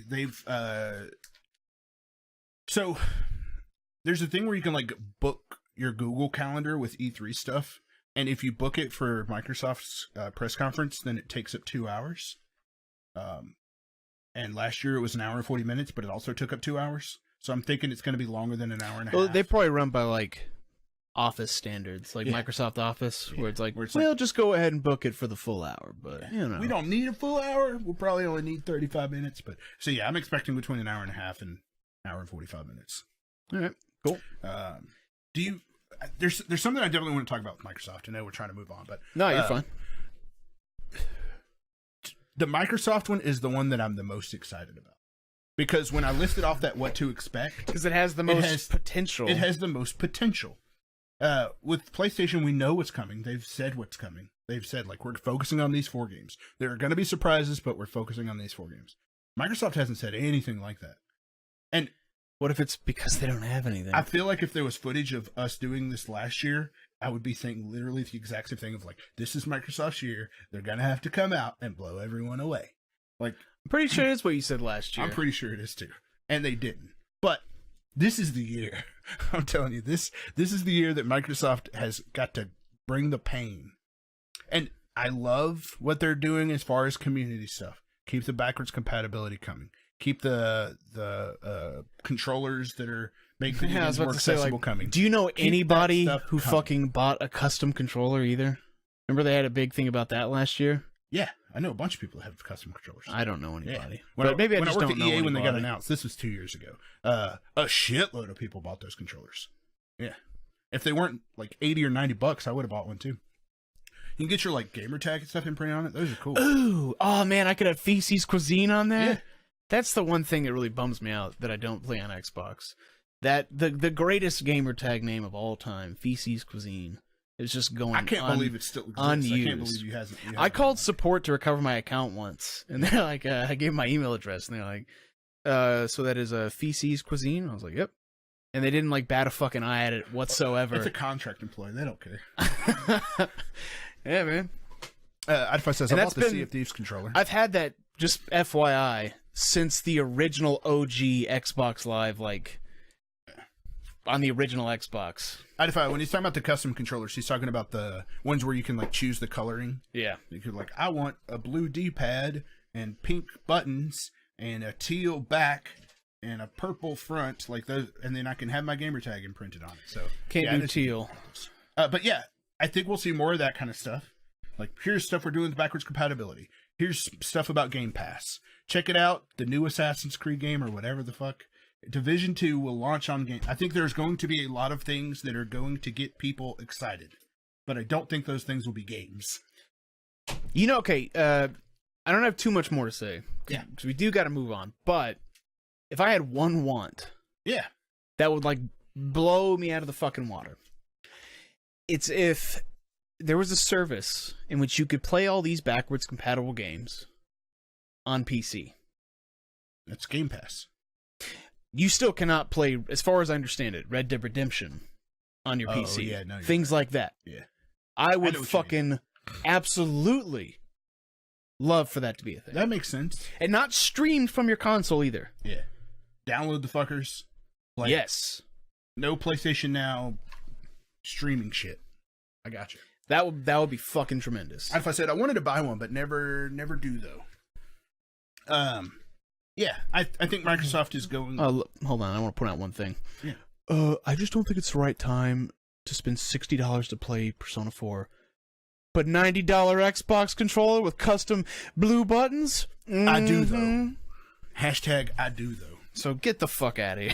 Yeah, that's it for Microsoft. Hit that button. Let's move on. All right. What do we got next? Ooh! Bethesda. Short list on this one. Yeah. But... Because their conference last year was less than 30 minutes. Like, that's... Hey, man. Quick. For wasting my time. Yeah, they ain't about credits. They're just quick. They just shoot through. And that's the thing. Like, there's so many really potential good things here to see. For sure. So yeah, let's start with what they showed last year. I wasn't super impressed with theirs, but they did have some standout moments for sure. Last year they had Fallout 4 virtual reality. It's coming. I've heard it's fun. I just don't see how the fuck you can do VR for that long. For sure. Doom. Virtual fucking reality. I've heard was garbage. Yeah, because it's like a thing where you're not actually like walking, you're sitting in like a pod or some shit like that. Bethesda Creation Club. You remember that? You know what? Never that mind. Thing? Their shit sucked last year. That I'm looking at this. No, but there were two things that were mind-blowing. Two things, but that's it. Skyrim for Switch is going to have amiibo support. It showed your character running around looking like Link with his blue outfit. Dishonored: Death of the Outsider was announced and has been released. I remember that. I remember the Skyrim Link thing. It still looked like a fucking mongoloid, but wearing like a Hylian tunic. Yeah, I said Hylian. Yeah. I know it's Hylia. Dude, well, I fuck up with that stuff all the time. I don't know if it's Hylian. My favorite series of all time. Hylian? I don't know. Helium. Advice says, I will get more playtime with my custom controller than I will with Persona 4. Oh, I don't know about that shit. I highly doubt that. Persona 4 is so good. Man, that's such a good game. It's weird that at E3 last year, never played a Persona game. And here we are. I've beaten 3 of some of the coolest video games ever. All right, back to the actual stuff. Dishonored: Death of the Outsider. Just imagine one day when P6 gets fucking revealed and we're live streaming that. Oh, I will. We're going to lose our minds. Shut it down. Chainsaw Life's ending. We're going to stand in front of a GameStop for 43 days. Anyone see that Total Biscuit passed away? I did. R.I.P. I just killed the club. We don't really want to go into that right now, but fucking tragic. Super tragic, man. I wasn't the biggest fan of his content. I wasn't either. But that's neither here nor there. I'm just kind of crazy to think he's actually fucking just legit ass dead, though. Yeah. Because I heard he had cancer, and then like last week he tweeted like bad news because he went in to like get screened or something. Yeah. I had no idea it would just be like that quick. But yeah, R.I.P. man. Hopefully him and his family and everyone, because he was a father too. Yeah. And I was looking at it. He is older than me, but younger than my wife. And there's a year between my wife and I. My wife's a year older. So he's like... So how old? He was born in July of 84. So my wife was born in January of 84. How old? I don't fucking know. 30. Well, how 34. old are you? I'm 33. Okay, so he's probably 34 or 35 then. 34. He was 34. Oof. Or no, he was about to be 34. Okay. So yeah, he's my age when he passed away. Shit. Fuck. All right. Dishonored: Death of the Outsider. By the way, what's up, Val? Good to see you, man. Yeah, good to see you, baby. Did you play Dishonored: Death of the Outsider? Or no, you said you wanted to. No, I bought it. I streamed it. Couldn't get into it because, like not to get too deep into it, but no. The best thing about the Dishonored franchise is the blink. Yeah. From one space to another, and that's exclusive to Corvo. The other people have this thing where it like whips out and grabs the ground and like pulls you to it. Yeah. And that's what Emily had when you played in part 2, and she, the character from Death of the also had the same thing, and that like not as cool. It just like ruined the flow for me. That small change. But you were telling me people were saying it's like tremendous. It's really good, and it's good enough from what I've heard that if they never made a Dishonored game, that Death of the Outsider closes things up nice. And I love Dishonored just as a franchise, especially 2. So yeah, I'll give it another shot. But and then the big two, number 1, they didn't exist before E3, and number 2, both of those games are out, and I would say were received well, very well. Evil Within 2 and Wolfenstein 2: The New Colossus. Absolutely loved Evil Within 2. It was campy and slightly shitty. Some of the most fun I've had in a long time. Supremely disappointed by Wolfenstein 2, considering Wolfenstein, the First Order, the New Order, was like my game of the year a couple of years back. So, to touch on Evil Within 2, Michael Huber's from Easy Allies. Really great guy, really great group. You should check them out if you don't. In a year of like what people consider to be one of the best years in video games ever, arguably, Evil Within 2 was Michael Huber's game of the year. So that'll tell you something about him and something about that game. So Tortilla Boy who was says, fucking garbage with controls. Yeah. So I'm 26. I turned 28 in like a week. Ooh. Less than a week. Ooh. Yeah. So yeah, that was it. It was 1, 2, 3, 4, 5, 6, 7 things.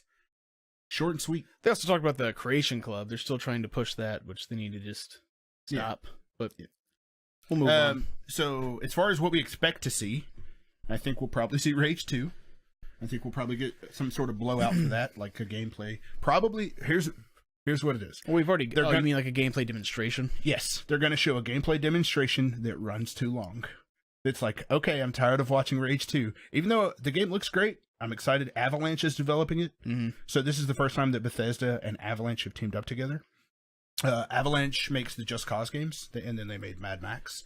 So it kind of makes sense that they transitioned to this. It's cool to see that Bethesda is publishing a game that they're making. So their games don't really feel like Bethesda games. Bethesda games have a specific feel to them. So I'm super curious how Rage 2 is going to turn out. You just gonna bug the shit out of me though when they do that demonstration. It's got first person FPS, and I'm gonna be using a fucking controller to do it. Probably.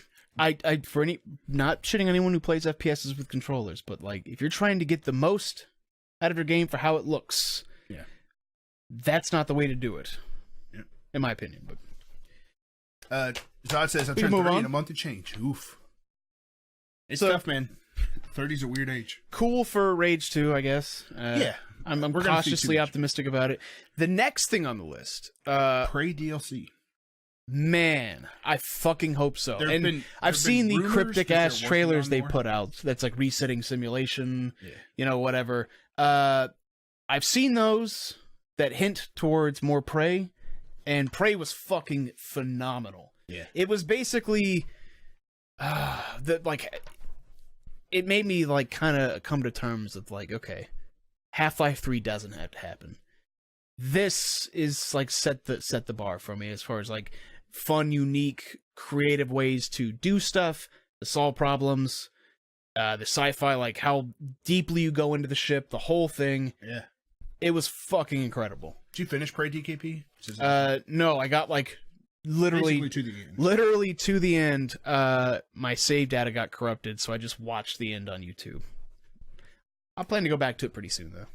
Especially if the DLC drops. Yeah. So yeah, that's pretty much it.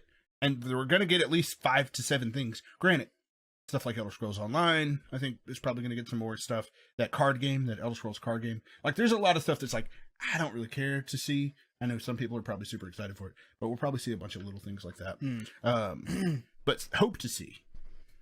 Do you think Elder Scrolls 6 is a possibility? The sequel to Skyrim? Do you feel like it's time for that? I feel like it's 2012. What are you talking about? It's beyond time. It's insane. Like I'm not into Elder Scrolls. Like I loved Oblivion, and I guess I can't say I'm not into it because the only one I really didn't like was Skyrim. Did you like Morrowind? Never played those. But like out of the two, I got into it with Oblivion. Somehow that game was the most like immersive thing I'd ever played for years.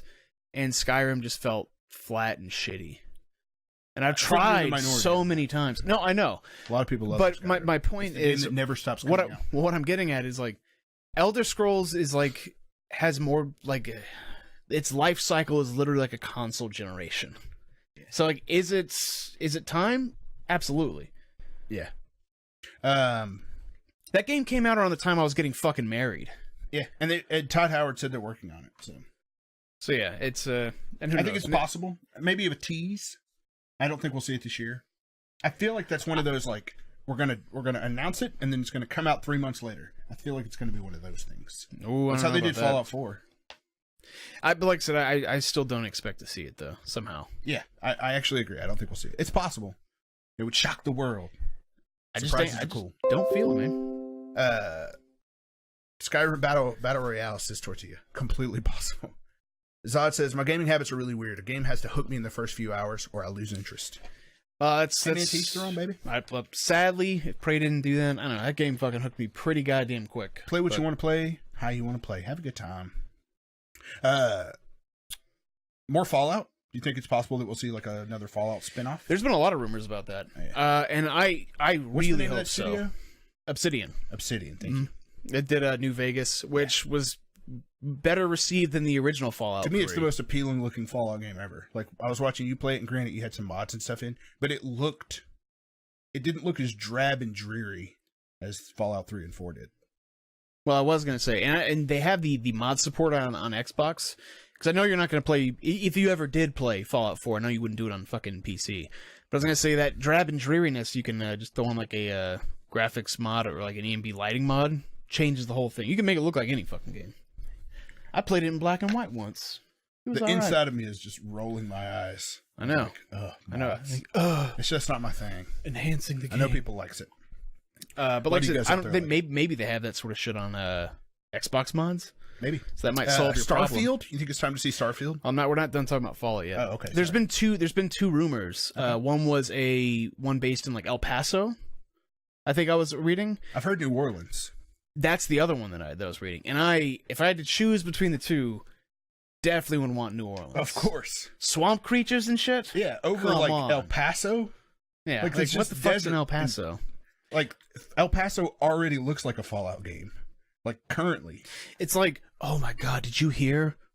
The next season of Better Call Saul is set in Albuquerque, New Mexico? What? Like, who gives a shit? Yeah. New Orleans, yeah, it's got some soul to it. Yeah. Got some, like, I don't know, personality to that the place. wildlife. I think there's a lot of fun stuff you can do with New Orleans. So that would be fantastic. Starfield. We've heard rumors of it for years. Is it time? I don't know what Starfield is. Oh, it's like Fallout. It's like Skyrim, but it's in space. Oh, no opinion. They've been working on it since before Skyrim came out. Wow. Then yeah, I would say it's probably time. But it could be one of those things where like it's just not working. Yeah. Traveling to planets with a game like this not working. If it's El Paso, I'm running a cocaine operation. Fallout El Paso. You. Oh, Big Herm coming in. Big Herm? No, let's talk about shrimp. I got that Creole cooking up in there. So it says off-topic question: thoughts on Dark Souls Remastered? Cool, man. Didn't need to exist, and is half-assed. Because it's better on PC with. It's better on PC. It's coming to Switch. Here's the thing. I'm happy about that. It's better on PC visually from a mod that was available day one of PC release. That's sad. You have better hardware to work with. It's tough for you PC gamers out there. No, I just mean like this is an instance where it's like this is probably the only remaster of it we're ever gonna get, or possibly for a very long time. Yeah. And I wish it was like we went full bore into it, not like a Silent Hill HD collection remaster where both of them run like shit and suck. And you know what I mean? But Dark Souls DS Fix always crashes.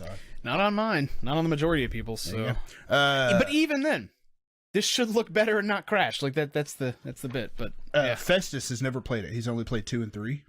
Well, I hope it gets more people to play. He said haven't. He said Dark Souls 3 is his most played game ever. He said he's played Dark Souls 3 more than any game ever. Wow. Yeah, I have a conversation, and it's weird because it's only been the last like year or so that he got into it. I don't know. After Bloodborne came out is when he played Dark Souls 3, which is when everybody played it. But regardless, yeah, he says it's his most played game on PlayStation 4. And I remember back in the days when we were doing the podcast, where he was like, "Fuck Dark Souls." When both of you guys were ripping on me for I'm still Dark like Souls. Meh about Dark Souls, but it's coming to Switch, so I'm willing to give it a try there. But Festus said he's going to buy a Switch to play Dark Souls. Wow, all right, so that should be a good time.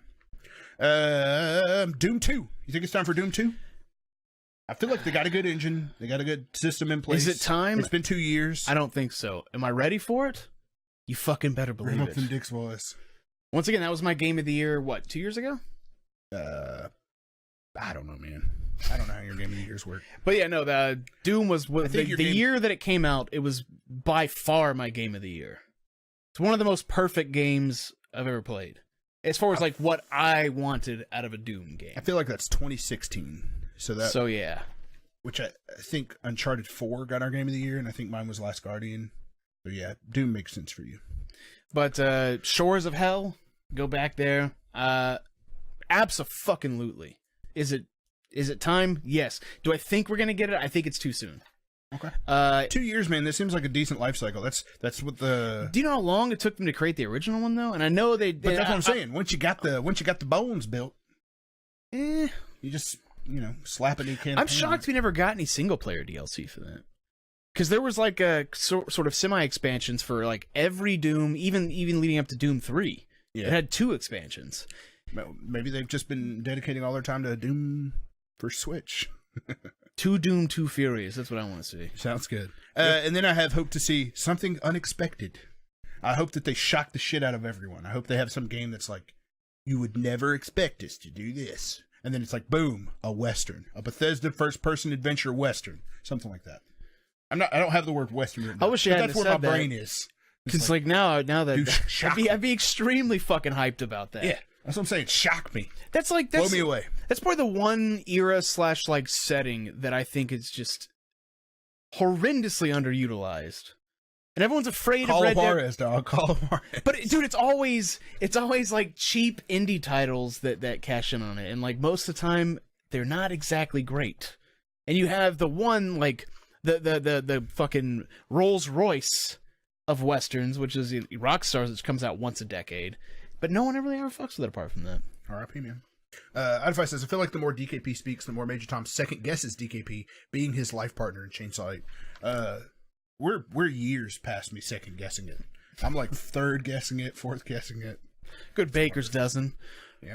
First person Westworld, man. Yeah. Wouldn't that be fucking crazy? That'd be rad. Made by Bethesda. That sounds great. Yeah, give us something unexpected. Give me a horror, not like a Evil Within game, but like a horror first-person adventure. Do something crazy, man. Blow me away. Shock me. Make a platformer. Don't make a platformer. No. That's not where your expertise lies. Although I do love platformers. And then stuff that's possible. Quake. You know, that free-to-play thing. Maybe they got a new Quake. Maybe they got a sequel. Maybe they got a big expansion. Maybe it's coming to consoles. Whatever. Maybe they're doing something with it. Maybe. Elder Scrolls Online, it's possible we'll see something new from that. Because people still play that game. Yeah, they just had an expansion release too, I think. More Dishonored, like I think it's possible. Since I feel like that's a game that you want a trilogy for, you know, the Dishonored trilogy. That'd be nice, but they did say like, if we never want to do this again, Death of the Outsider wraps it up, so we're not like. That means like, if they are working on it, it's probably not far into development. And since that, I don't expect to see it. Would like to, but how about Wet? Did you ever play Wet? You know, I did. I remember I rented that game with Zod, actually, and I remember you were able to power slide on the floor and shoot people, and it just looked so stupid, and we just laughed at that, and then I turned it off, and I never fucking played it again. Then a mobile game. So, hold on, why is Wet on there? Is that rumored? Because I went through a list of Bethesda games, just like I did with every other. Went through a list of EA games. That's why it had like Army of Two and Dead Space and all that. Like, what are a list of IP that Bethesda owns? Just Googled that. Found Wet. Out of all those, possible. You're like, did you like Wet? No, but Prey came back. Like that. That's like when we get to Sony's one. Possible with video games. When we get to Sony's one, we're gonna be reading through the list of like stuff that would be possible. It's like Oni 2. That's gonna be possible. Dude, Onimusha. You best believe Onimusha is gonna make our list of bets and predictions. Fucking, I sincerely hope so. I don't know if it'll exist, but we're gonna talk. Well, that's the part I hope. And yeah, man, that's it for Bethesda. Nice, simple, and sweet. Major T likes to get wet. It's true, man. Val says, twist, though. You're one of the robots, and if you die, your game gets erased. You start all over, and there are many narratives that can occur. That sounds more like a David Cage game to me. Dark Cloud 3 says out of 5. Dude, I saw some guy trying to leak, like, alleged E3 info. Oh, dude. Those things are all over. I know, but they're terrible. One of them was a Heavy Rain 2 Children of the Origami Killer. I was like, no. That does sound goofy enough to where David Cage would name it that. But Prey had already been in development. It was, yes. Then it got canceled.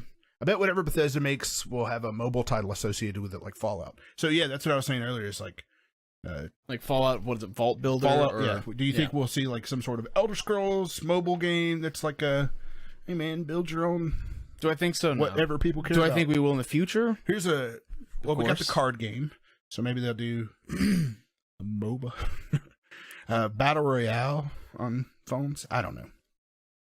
All right, we're coming in hot at Prey Battle Royale. Is there anything from Bethesda that we didn't talk about that you'd like to see? Not really.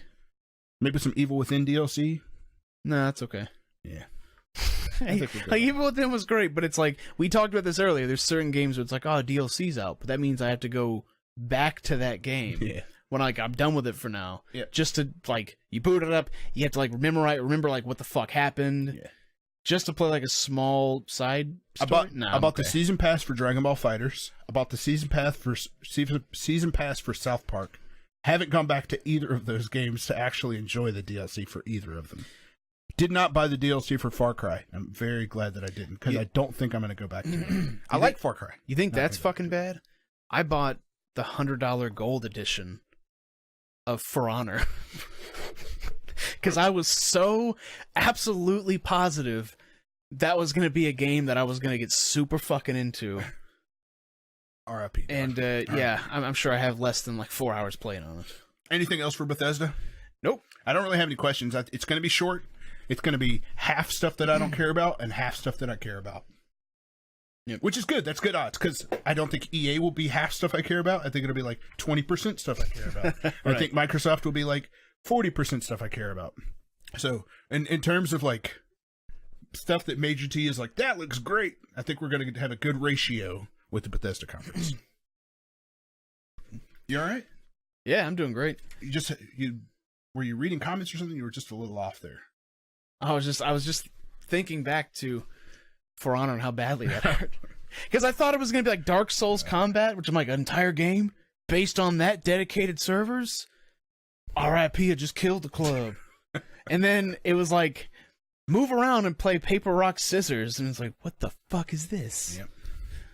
All right, let's talk about the next one. Next slide, please, sir. What up, Hebrew Hammer? What up, baby? I don't know why I cannot say that fucking combination of words. Hebrew Hammer. Hebrew Hammer. It is a little hard to say. Welcome, Hebrew Hammer. I fucked it up like 4 times in a row last night. Well. But yeah. Just nerding it up. Square Enix. All right. This is going to be fun to talk So our about. last show of the night, we're talking about what's coming up next. Next week, we're going to be talking we're Sony. doing, it'll go in this order. Okay. It'll be Ubisoft, PC Gaming Show, PlayStation, Nintendo. That'll be next week. Right. So yeah, we're closing out tonight with Square Enix. Now this is interesting. Square Enix has not done a press conference since 2015. I don't even remember that one.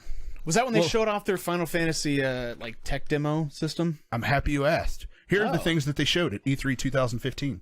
Just Cause 3, Rise of the Tomb Raider, the trailer that they showed for Final Fantasy VII at the PlayStation press conference, they showed again. I mean, I was happy to see the Square second Enix's. time back then. World of Final Fantasy. Do you remember that one? I do. It's like chibi characters, and you like stack the characters. I remember them on like top of running each in other. a field that looked like not populated with anything, and then that was that's all I ever heard of it. Kingdom Hearts 3 gameplay. I think it was like the Hercules gameplay. Yeah, Hercules that sounds World. all right. Hitman, like the big like Hitman reboot that happened where it was the like, episodic one. Episodic, yeah. Yep. That was shown off there for the first time. Deus Ex Mankind Divided was shown off there. A sequel to Nier was announced. Became Nier Automata, as we all know. Yep. Exactly. Tomb Raider Go, their mobile game. Kingdom Hearts Unchained Key, another mobile game. Star Ocean Integrity and Faithlessness, PlayStation 4 exclusive that not many people liked. It was like a 25-hour long RPG. And like that's short for an RPG. Yeah. And supposedly it's just not good. Final Fantasy portable app. It was an app that like chronicled all the Final Fantasy stuff. All right. Then, so like a Wikipedia for a game was Final announced Fantasy? called Project Setsuna by a new development studio called Tokyo RPG Factory. Project Setsuna became I Am Setsuna, and then their second game, their follow-up, was cannot remember the name of it, but it came out in January of this year. That looked exactly like Project Setsuna. See, Kingdom Hearts 3 has been a whole teenager since 2. When did 2 come out? Was it in 2006? Holy shit. 2005? I didn't know it was that 12 long years ago.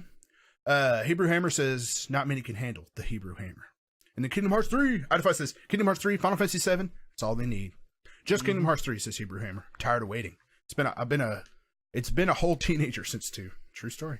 Square Enix is going to announce Final Fantasy 15 Royal Edition Extravaganza with 22 more episodes. Prepare yourself as you play as the cat on the dock who likes cooked fish, and how ended up with such a fine taste for gourmet food. That's a story I need told. Final Fantasy 15 is good, man. I had a great time with it. I still need to play it, man. It's not very beloved amongst the Final Fantasy community, but I was a fan. And you weren't even a fan of Final Fantasy. I'm not in the Final Fantasy community, but I was a fan. Final Fantasy 7 and 15 are the only two I've played. 2006 is Hebrew Hammer. God damn. Nice. Okay. What do we expect to see here? Well, you got the list. I'll let you take this one. Sure. All right. Well, the things that we expect to see, that some of these are confirmed for sure going to be shown. Not sure which one. I know. Well, first off, Kingdom Hearts 3, we will see. They have confirmed that. They had an event last week for Judges Week, and they let a bunch of people play it for the first time. And they said the release date will be at E3. So I would expect the Kingdom Hearts release date there. Next up, this one's pretty obvious as well. Shadow of the Tomb Raider. Yeah. Yep, I think we'll see that. Yep. That's coming out in September, the 7th, I believe. No. Not too long. 7th. It's like the 4th is Dragon Quest XI, then the 7th is Spider-Man, then the 15th is Tomb Raider, maybe, and then the 22nd is Spyro, I think. Mario RPG 2, you heard it here first. Shit. Dude, I would lose my fucking mind. Give me that Geno and Malo, it's over. All right, that'd be fucking nice. Dragon Quest 11. Yeah, Dragon Quest 11, mentioned it earlier, comes out September 4th. I think it's time to see more of that. I think that game is going to take people by surprise. You think so? I think it's coming out at an unfortunate time. It comes out 3 days before Spider-Man. Oof. So it's like, these two games am I going to buy and play? So but I think it's going to be one of those Persona 5 type things where like Persona was on people's radar, but way more after it came out. Like it was nominated for Game of the Year and stuff. And I think Dragon Quest 11 has a similar chance of reaching a higher level of success than the previous Dragon Quests. Big Herm says they're waiting for Disney to acquire Bill Dotrey from Fox. I don't even know who that is. It's Bill from King of the Hill. Oh, okay. What the fuck? That's fair. I would expect to see him in Kingdom Hearts 3 for sure. Let's see, Just Cause 4. Yeah, that was one of the Canadian Walmart leaks, was Just Cause 4. That is a series that always just looks very bland to me. It's weird, man. I've never beaten a Just Cause game. I played like 20 hours of part 1, loved it. Played like 25 hours of part 2, loved it even more, thought it was amazing. Played like 2 hours of part 3, liked it, but it was just more of the same. Right. I think if they... My brain just went in 7 different places, but where it started was, I think if they had co-op, and then my brain went, oh wait, no, a Battle Royale mode would be dope. And I actually legitimately think a Battle Royale mode with Just Cause would be good, because what a lot of these Battle Royale modes like don't have is the ability to go back up into the air.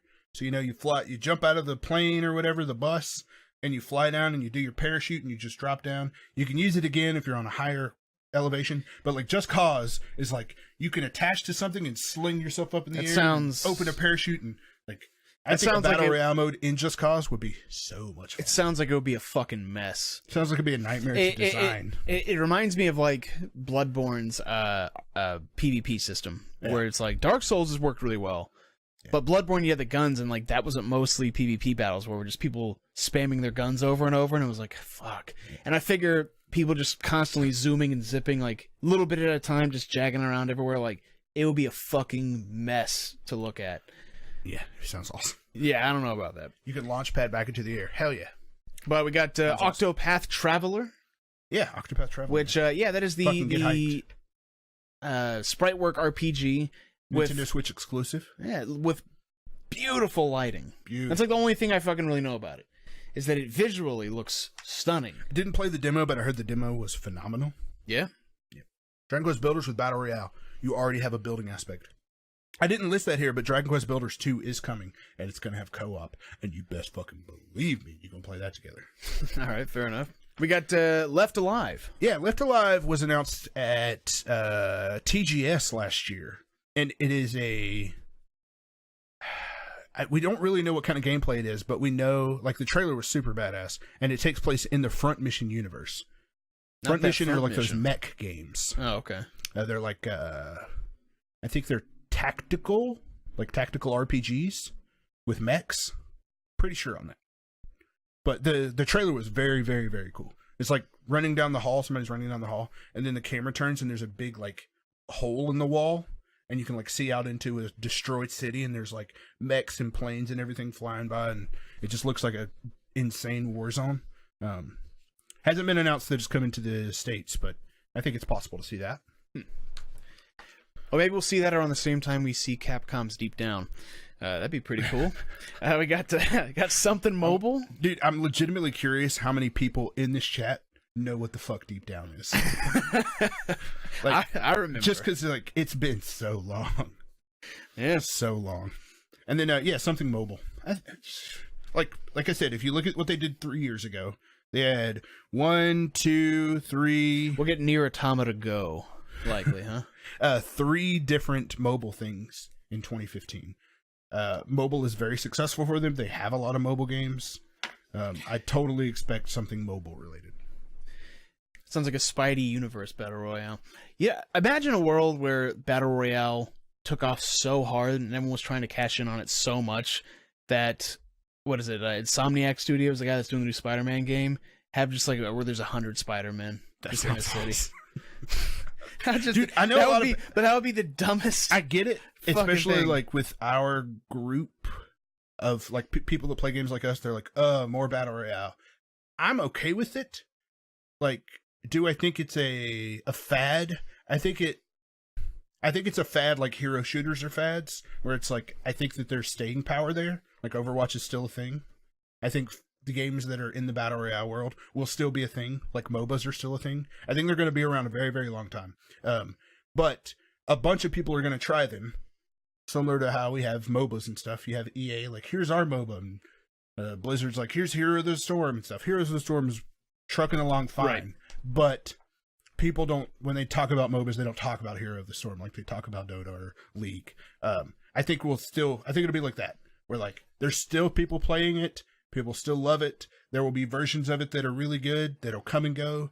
I think everybody's going to try it. Pretty confident EA's going to try it. Pretty confident Activision's already announced that they're going to do a Battle Royale mode. So what you're saying is we probably will see Spider-Man Battle Royale. That's exactly what I'm saying. All right. All right, here's the games. Do you have no. I want to. Here's the games that we hope to see. Yep. That we're aching. Somebody's aching. Yeah. So the obvious one, we'll get that out of the way. Final Fantasy VII Remake. You know they're going to show it. You think so? Absolutely. Because CyberConnect isn't doing it anymore. They brought it in-house. So, like, it basically is getting rebuilt from the ground up. Do you think it's in a showable state? There was a joke. It was in a showable state back then when CyberConnect was doing it. Yes. Yeah. So because we don't, they could give us a vertical slice of something, and I expect that they will. Since they basically did have to go back to the drawing board as far as development, which, side note on that, thank fucking God. For them to be like, hey, this is turning out like shit. Let's can the development team and give it to more competent people. Instead of being like, well, all right, guess we'll just have to roll with it. By the way, Bloodstained did the same thing, which is great. Yeah. Make it the best game it can be. Take your time. So I expect to see some footage of it, probably gameplay footage. I don't expect a release date though. You're a dreamer, and I love it. I love that you're dreaming, dude. It's the first time they've had a conference in 2 years, 3 years. The director, I think, made a joke that everybody took as literal, where he's like, "Oh yeah, it won't be until 2021 before you see that game." Oh, I don't care. I'll wait. But that was like a week or two ago. Pep says, I've honestly kind of given up on Final Fantasy VII. Once bitten, twice shy. What do you mean? And then Tortilla says, same. And what's there to be bitten on? We asked for it for years. They revealed it. It was one of those things where it was like, they revealed it, and then we got too much of it. I remember when we went to PSX, you and I went, it was our first year at PSX. Did we get too much? Yeah, because it got announced at E3. Uh-huh. And then at PSX, you're like, dude, I hope we get Final Fantasy VII gameplay. And I was like, it's way too early for Final Fantasy VII gameplay. And then we got Final Fantasy VII gameplay. Do you remember that? We got a little bit. I was like hitting you in the fucking ribs. Oh yeah, I remember. We were going hard in the paint, excited for it. And then nothing ever again. So in the span of 6 months, we got like tons, and then we got nothing.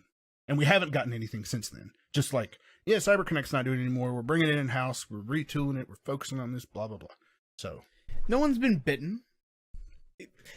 Picture it. Does no one remember Metal Gear Solid 5? And watching 1,000 trailers for that for like 5 fucking years?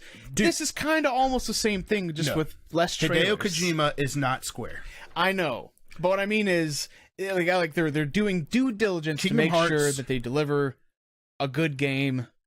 And like I said, that's fine by me. It can be Final Fantasy. Final Fantasy 15 are similar to like this Final Fantasy 7 thing. Where like, yeah, we got them, but it took forever. And we still haven't gotten Kingdom Hearts 3.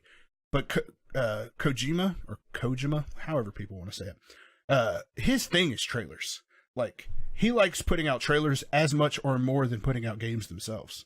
So, like, Kojima putting stuff out, like Death Stranding and stuff like that, every fucking 6 months it's more Death Stranding stuff. And we don't even know what the fuck that game is yet. We will at E3. Very excited. Mm-hmm. We'll talk about that next episode. But yeah, Square's in a different boat. But Final Fantasy VII Remake, everybody. Remember, though, it is going to be episodic, though. I mean, that's what was announced. I hope it is. 3 years ago. We don't know if it will be. I might be the only person in the world that hopes it is. But If says, I want the Kingdom Hearts games on the Xbox. Tortilla says, it'd be smart. I would gladly buy Final Fantasy VII in chunks over the next 6 years, as long as they didn't have to cut content. Would you rather buy them over the next 6 years, or would you rather wait 6 years and get all of it? I know that's a weird question. I don't care. Either way, as long as they're not like, well, Gold Saucer's got to go because... Dude, they better not take the Gold Saucer. No, I know, but you know what I mean, though? Like, if that has to be one full episode, everything to do with the Gold Saucer, and it's I hope they make the whole Golden Chocobo thing, like, a lot less weird. Because it's very weird doing all of that stuff. Oh, it's fucked up. It's fucked up. It's not as fucked up as fighting the weapons, but... Nah, that's true. Yeah. Pep says, if it comes out, I'll definitely try it out and be excited. But till it gets closer, I'm not getting it. Yeah, but just think about it this way. Fair. In 15 years, let's just say 20 just to be safe, when it's all out, it's the full complete thing, whether it's episodic or not. There's your full uncircumcised remake. Ooh. Sounds great. You know what I mean? Hebrew Hammer says, I'd go on a shooting rampage and target everyone. Hebrew Hammer wouldn't know anything about that. If they announce any other Kingdom Hearts and not Kingdom Hearts 3. Mobile game. Hashtag be ready. Tortilla says, I was 12 when Final Fantasy 15 was still Final Fantasy 13 Versus. Yeah, it takes a while for Square, man. All right. So, other things we hope to see. Avengers game. That fucking Avengers game that most people probably forgot they're doing. So, the guys who made the first 2 Tomb Raider games, Crystal Dynamics, that's the name of them. They're working on an Avengers game. We've only seen one teaser trailer, and all it is like Captain America's shield and fucking Iron Man's arm cannon. Like a who gives a shit. But it's like a bunch of stuff like laying down on the ground. So, I don't think we're going to see it this year. I feel like that would be... Don't get me wrong, the world's super hyped on Avengers right now, especially after Infinity War. So it wouldn't be a bad time to do it, but to me it makes more sense to do it after the next Avengers. Because we're not getting into too much Avengers stuff, but I'm confident that after Avengers 4, that the MCU will be completely different. And people are going to want to be like, oh man, I'm sad that Iron Man and Hulk and Captain America or whatever are not going to be the same thing anymore. And like, this Avengers game is going to be. That's not spoilers, by the way. Because this all could be by part 4 speculation. Yeah, pure speculation. Just for anyone who had maybe But I think people are going to be hungry for Captain America, Iron Man, Hulk, all those heroes. I think they're going to be hungry for them next summer more than they are this summer. So to me, it makes more sense to announce it next year. And then it's less of a release window. Plus, like the CU surrounding it, which I know technically they don't have to stay in bounds of, but it's very much from my understanding an MCU game specifically. But it will be a lot less in turmoil. How would you say? Like it'll be balanced out again. There's no huge conflict that happened for sure, where you don't have to base your game either in the past or the future. So yeah, I would really going to be hungry for the Winter Soldier Society 5. Oh, people are always hungry for that shit. I hope I can cry in Avengers 2 and not be ruined by knowing what films are in the making. Dude, how are they going to release a trailer for Spider-Man Homecoming 2? I don't get it. I don't know how they're going to do it. Infinity War 2. I'm ready for the Marvel MOBA to release for North America. NA is North America, right? I would assume so. Yeah. That'd be Not interesting. Avengers 2. All right, up next is Nier Automata sequel. I don't even know why I put this No fucking way that's in It's there. just an excuse for me to be like, hey, people should finish that game instead of quitting at the first inning and saying, oh, I didn't like it. When, like, you didn't even get halfway through the game. And I'm talking to literally everyone. Everyone. I like how you literally was like, you know what? I don't even know why I put it on. Just ripping on everyone for not playing it right. It's like, yep. Did you intend just to out of the gate out yourself and do that? No, when you wrote that down. So then, what were you to legitimately talk about it until I remembered where I was and who my audience was? No, I just think it's too soon. There's no way. Like as far as I understand, like that guy's like really eccentric with how he writes his games he is, too. But supposedly he's been working. He's been at work. All right. Well, I would say it'd be more likely to see some sort of like expansion / standalone DLC. No fucking way we're gonna see a sequel. Also hope that we get some more of The World Ends With You coming to Switch. I've heard that's like one of Square's most beloved yet least played franchises. It's getting a second chance on Switch, so hope we see more of that. Stuff that is / would be possible, but on the scale of likeliness, a little bit lower, right? I mean, it depends. The first one on here is more Final Fantasy 14 content. 14? 14. I don't think we're gonna see that. Dude, it's Final Fantasy 14. That game is like probably top 3 most successful MMOs right now. Oh, that's right. I forgot 14's the MMO. I thought you meant 13. Nah, nobody cares about 13. I was like, I doubt that. Lightning has already returned, sir. Turn that bitch to the store. Final Fantasy 15 DLC. I think that's extremely likely. Yeah, because they announced it like a 2-year roadmap for their DLC. Tortilla Boy was saying something else too about like a Ultimate Edition, which like he joked about. The Royal Edition's out right now. Oh, it already came out. That shows that's how the much one that's I on know. PC. Because I should have done my homework. Yeah, that's already out. But I'm sure there's going to be a extra Royal Edition. The Royale with Cheese. The Royale with Cheese Edition. The Mana, which I assume is Secret of Mana or something of Mana. Some sort of Mana game. They're going to bring that old bitch back. They could. That'd be nice. Chrono Trigger. Not on the list. It's not on the list. Won't be shown. No. Supposedly there's a bunch of weird licensing that'd be issues great. with Chrono Trigger. I don't know how. That's why we haven't ever gotten a sequel outside of Chrono Cross, which supposedly is like almost not even a sequel. It's not. It's got a might as fucking well Luna in it though, right? It's got Magus in it. Magus. Allegedly. Allegedly. Still need to finish that game. You need to get that save back. You need to recover it. The next game from Tokyo RPG Factory, we talked about that one above, the potential of it, right? Oh, I just had the name of the second one. The first one was I Am Setsuno. The second one is 2 sets and a 2 Last Orbit Lost. I can't remember. All right. It's something like that. It's possible we could see their next thing. Why don't you take the rest of the list? Okay. I'm not as good as the flow at like reading this shit out as you are. Maybe you're just not as confident because I think you're doing fine. That's very sweet. It all of you sounds to say, good. honey. No, I doubt that they even noticed a difference. Honestly, they probably thought yours was better. I'm just kidding. You did. I'm just kidding. All right. Saga. Yeah. What the fuck is that? It's an RPG series that Square makes, and they haven't had a game in several years, but they used to iterate on them constantly. I think they came from the Enix side of things. Okay. Similar to Dragon Quest. Something else Final Fantasy. I think it's possible we see a game like World of Final Fantasy. Yeah, we'll probably get like some sort of or something like that. Doom to fail spinoff. Yes, exactly. That's a great way to put it. Chrono Trigger mobile PC port announced. 100%. There you go. Star Ocean. We did see a Star Ocean game at the last Square Enix E3 press conference in 2015. But I think that faithlessness and integrity, or whatever it's called, integrity and faithlessness, probably killed that franchise off. Sure. Thief. I think that the last game in that series killed that franchise off too. Dude, I tried to play the latest one recently. Just could not give a shit. Like, I was like, this is not awful. And then I got to a point where it was like, oh, it's open world. And I was like, oh, I didn't know that. This dark, shitty, uninteresting, bland world is not open world like... Anyway, Hashtag not my open world, you know what I'm saying? Hashtag That's when I fucking Alt F4 that bitch, uninstalled from Steam, and moved on about my day. R.I.P. See Big Herm notice. Now, the only thing was, like, I felt like I was moving on too fast, like, cutting you off with, like, shit you had more to say. We cut each other off constantly, but we've been doing this for so long that I don't even notice. Right. I know viewers I notice. was in the other seat this time, so Yeah. I was like, I feel like I'm cutting them off. But I know viewers notice. People have talked to me about it, but and lastly, I don't notice when we cut each other off. No one's ever said that to me. But That's because nobody actually. Okay, let's not worry about it, okay?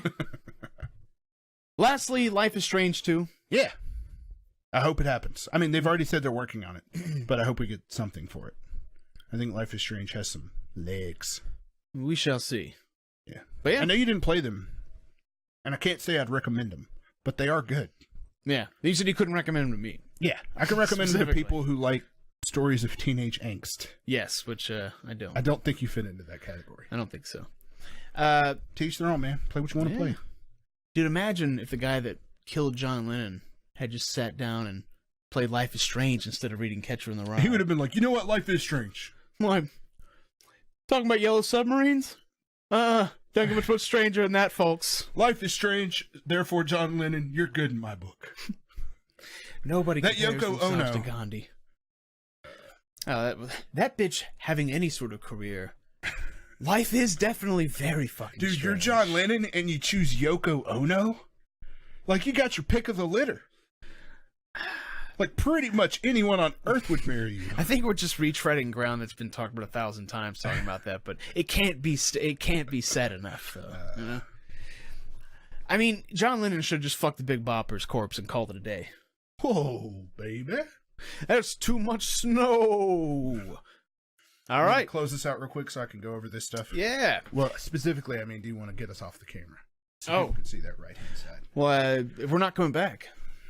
Besides just audio only. Let's go and give a wave goodbye. Bye, fellas. Yeah. Here's our schedule of things to happen again. Please be excited for all of these things.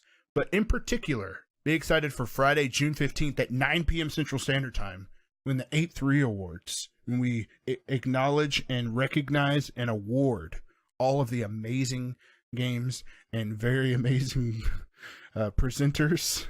And Why are the you hashtag laughing? This Guy Fucks Award and all of the other. Oh, you mean when we make fun of everybody? Yeah. What I'm really excited about And is we make those videos that show them doing unflattering things. for the last like 3 years since you and I've been doing Chainsaw Ape together. Mm-hmm. You have been the only person who has any clue on how to edit videos, or I guess that's a good way to put it. Produce videos, take footage and put music and cut things together. But recently, Stop trying to butter you gave me me up, a baby. really good training course on how to do it all. So this will be the first time that we will be double teaming it, and we haven't talked about it yet. So you're hearing the conversation here first. Hope you're not too nervous about this, DKP.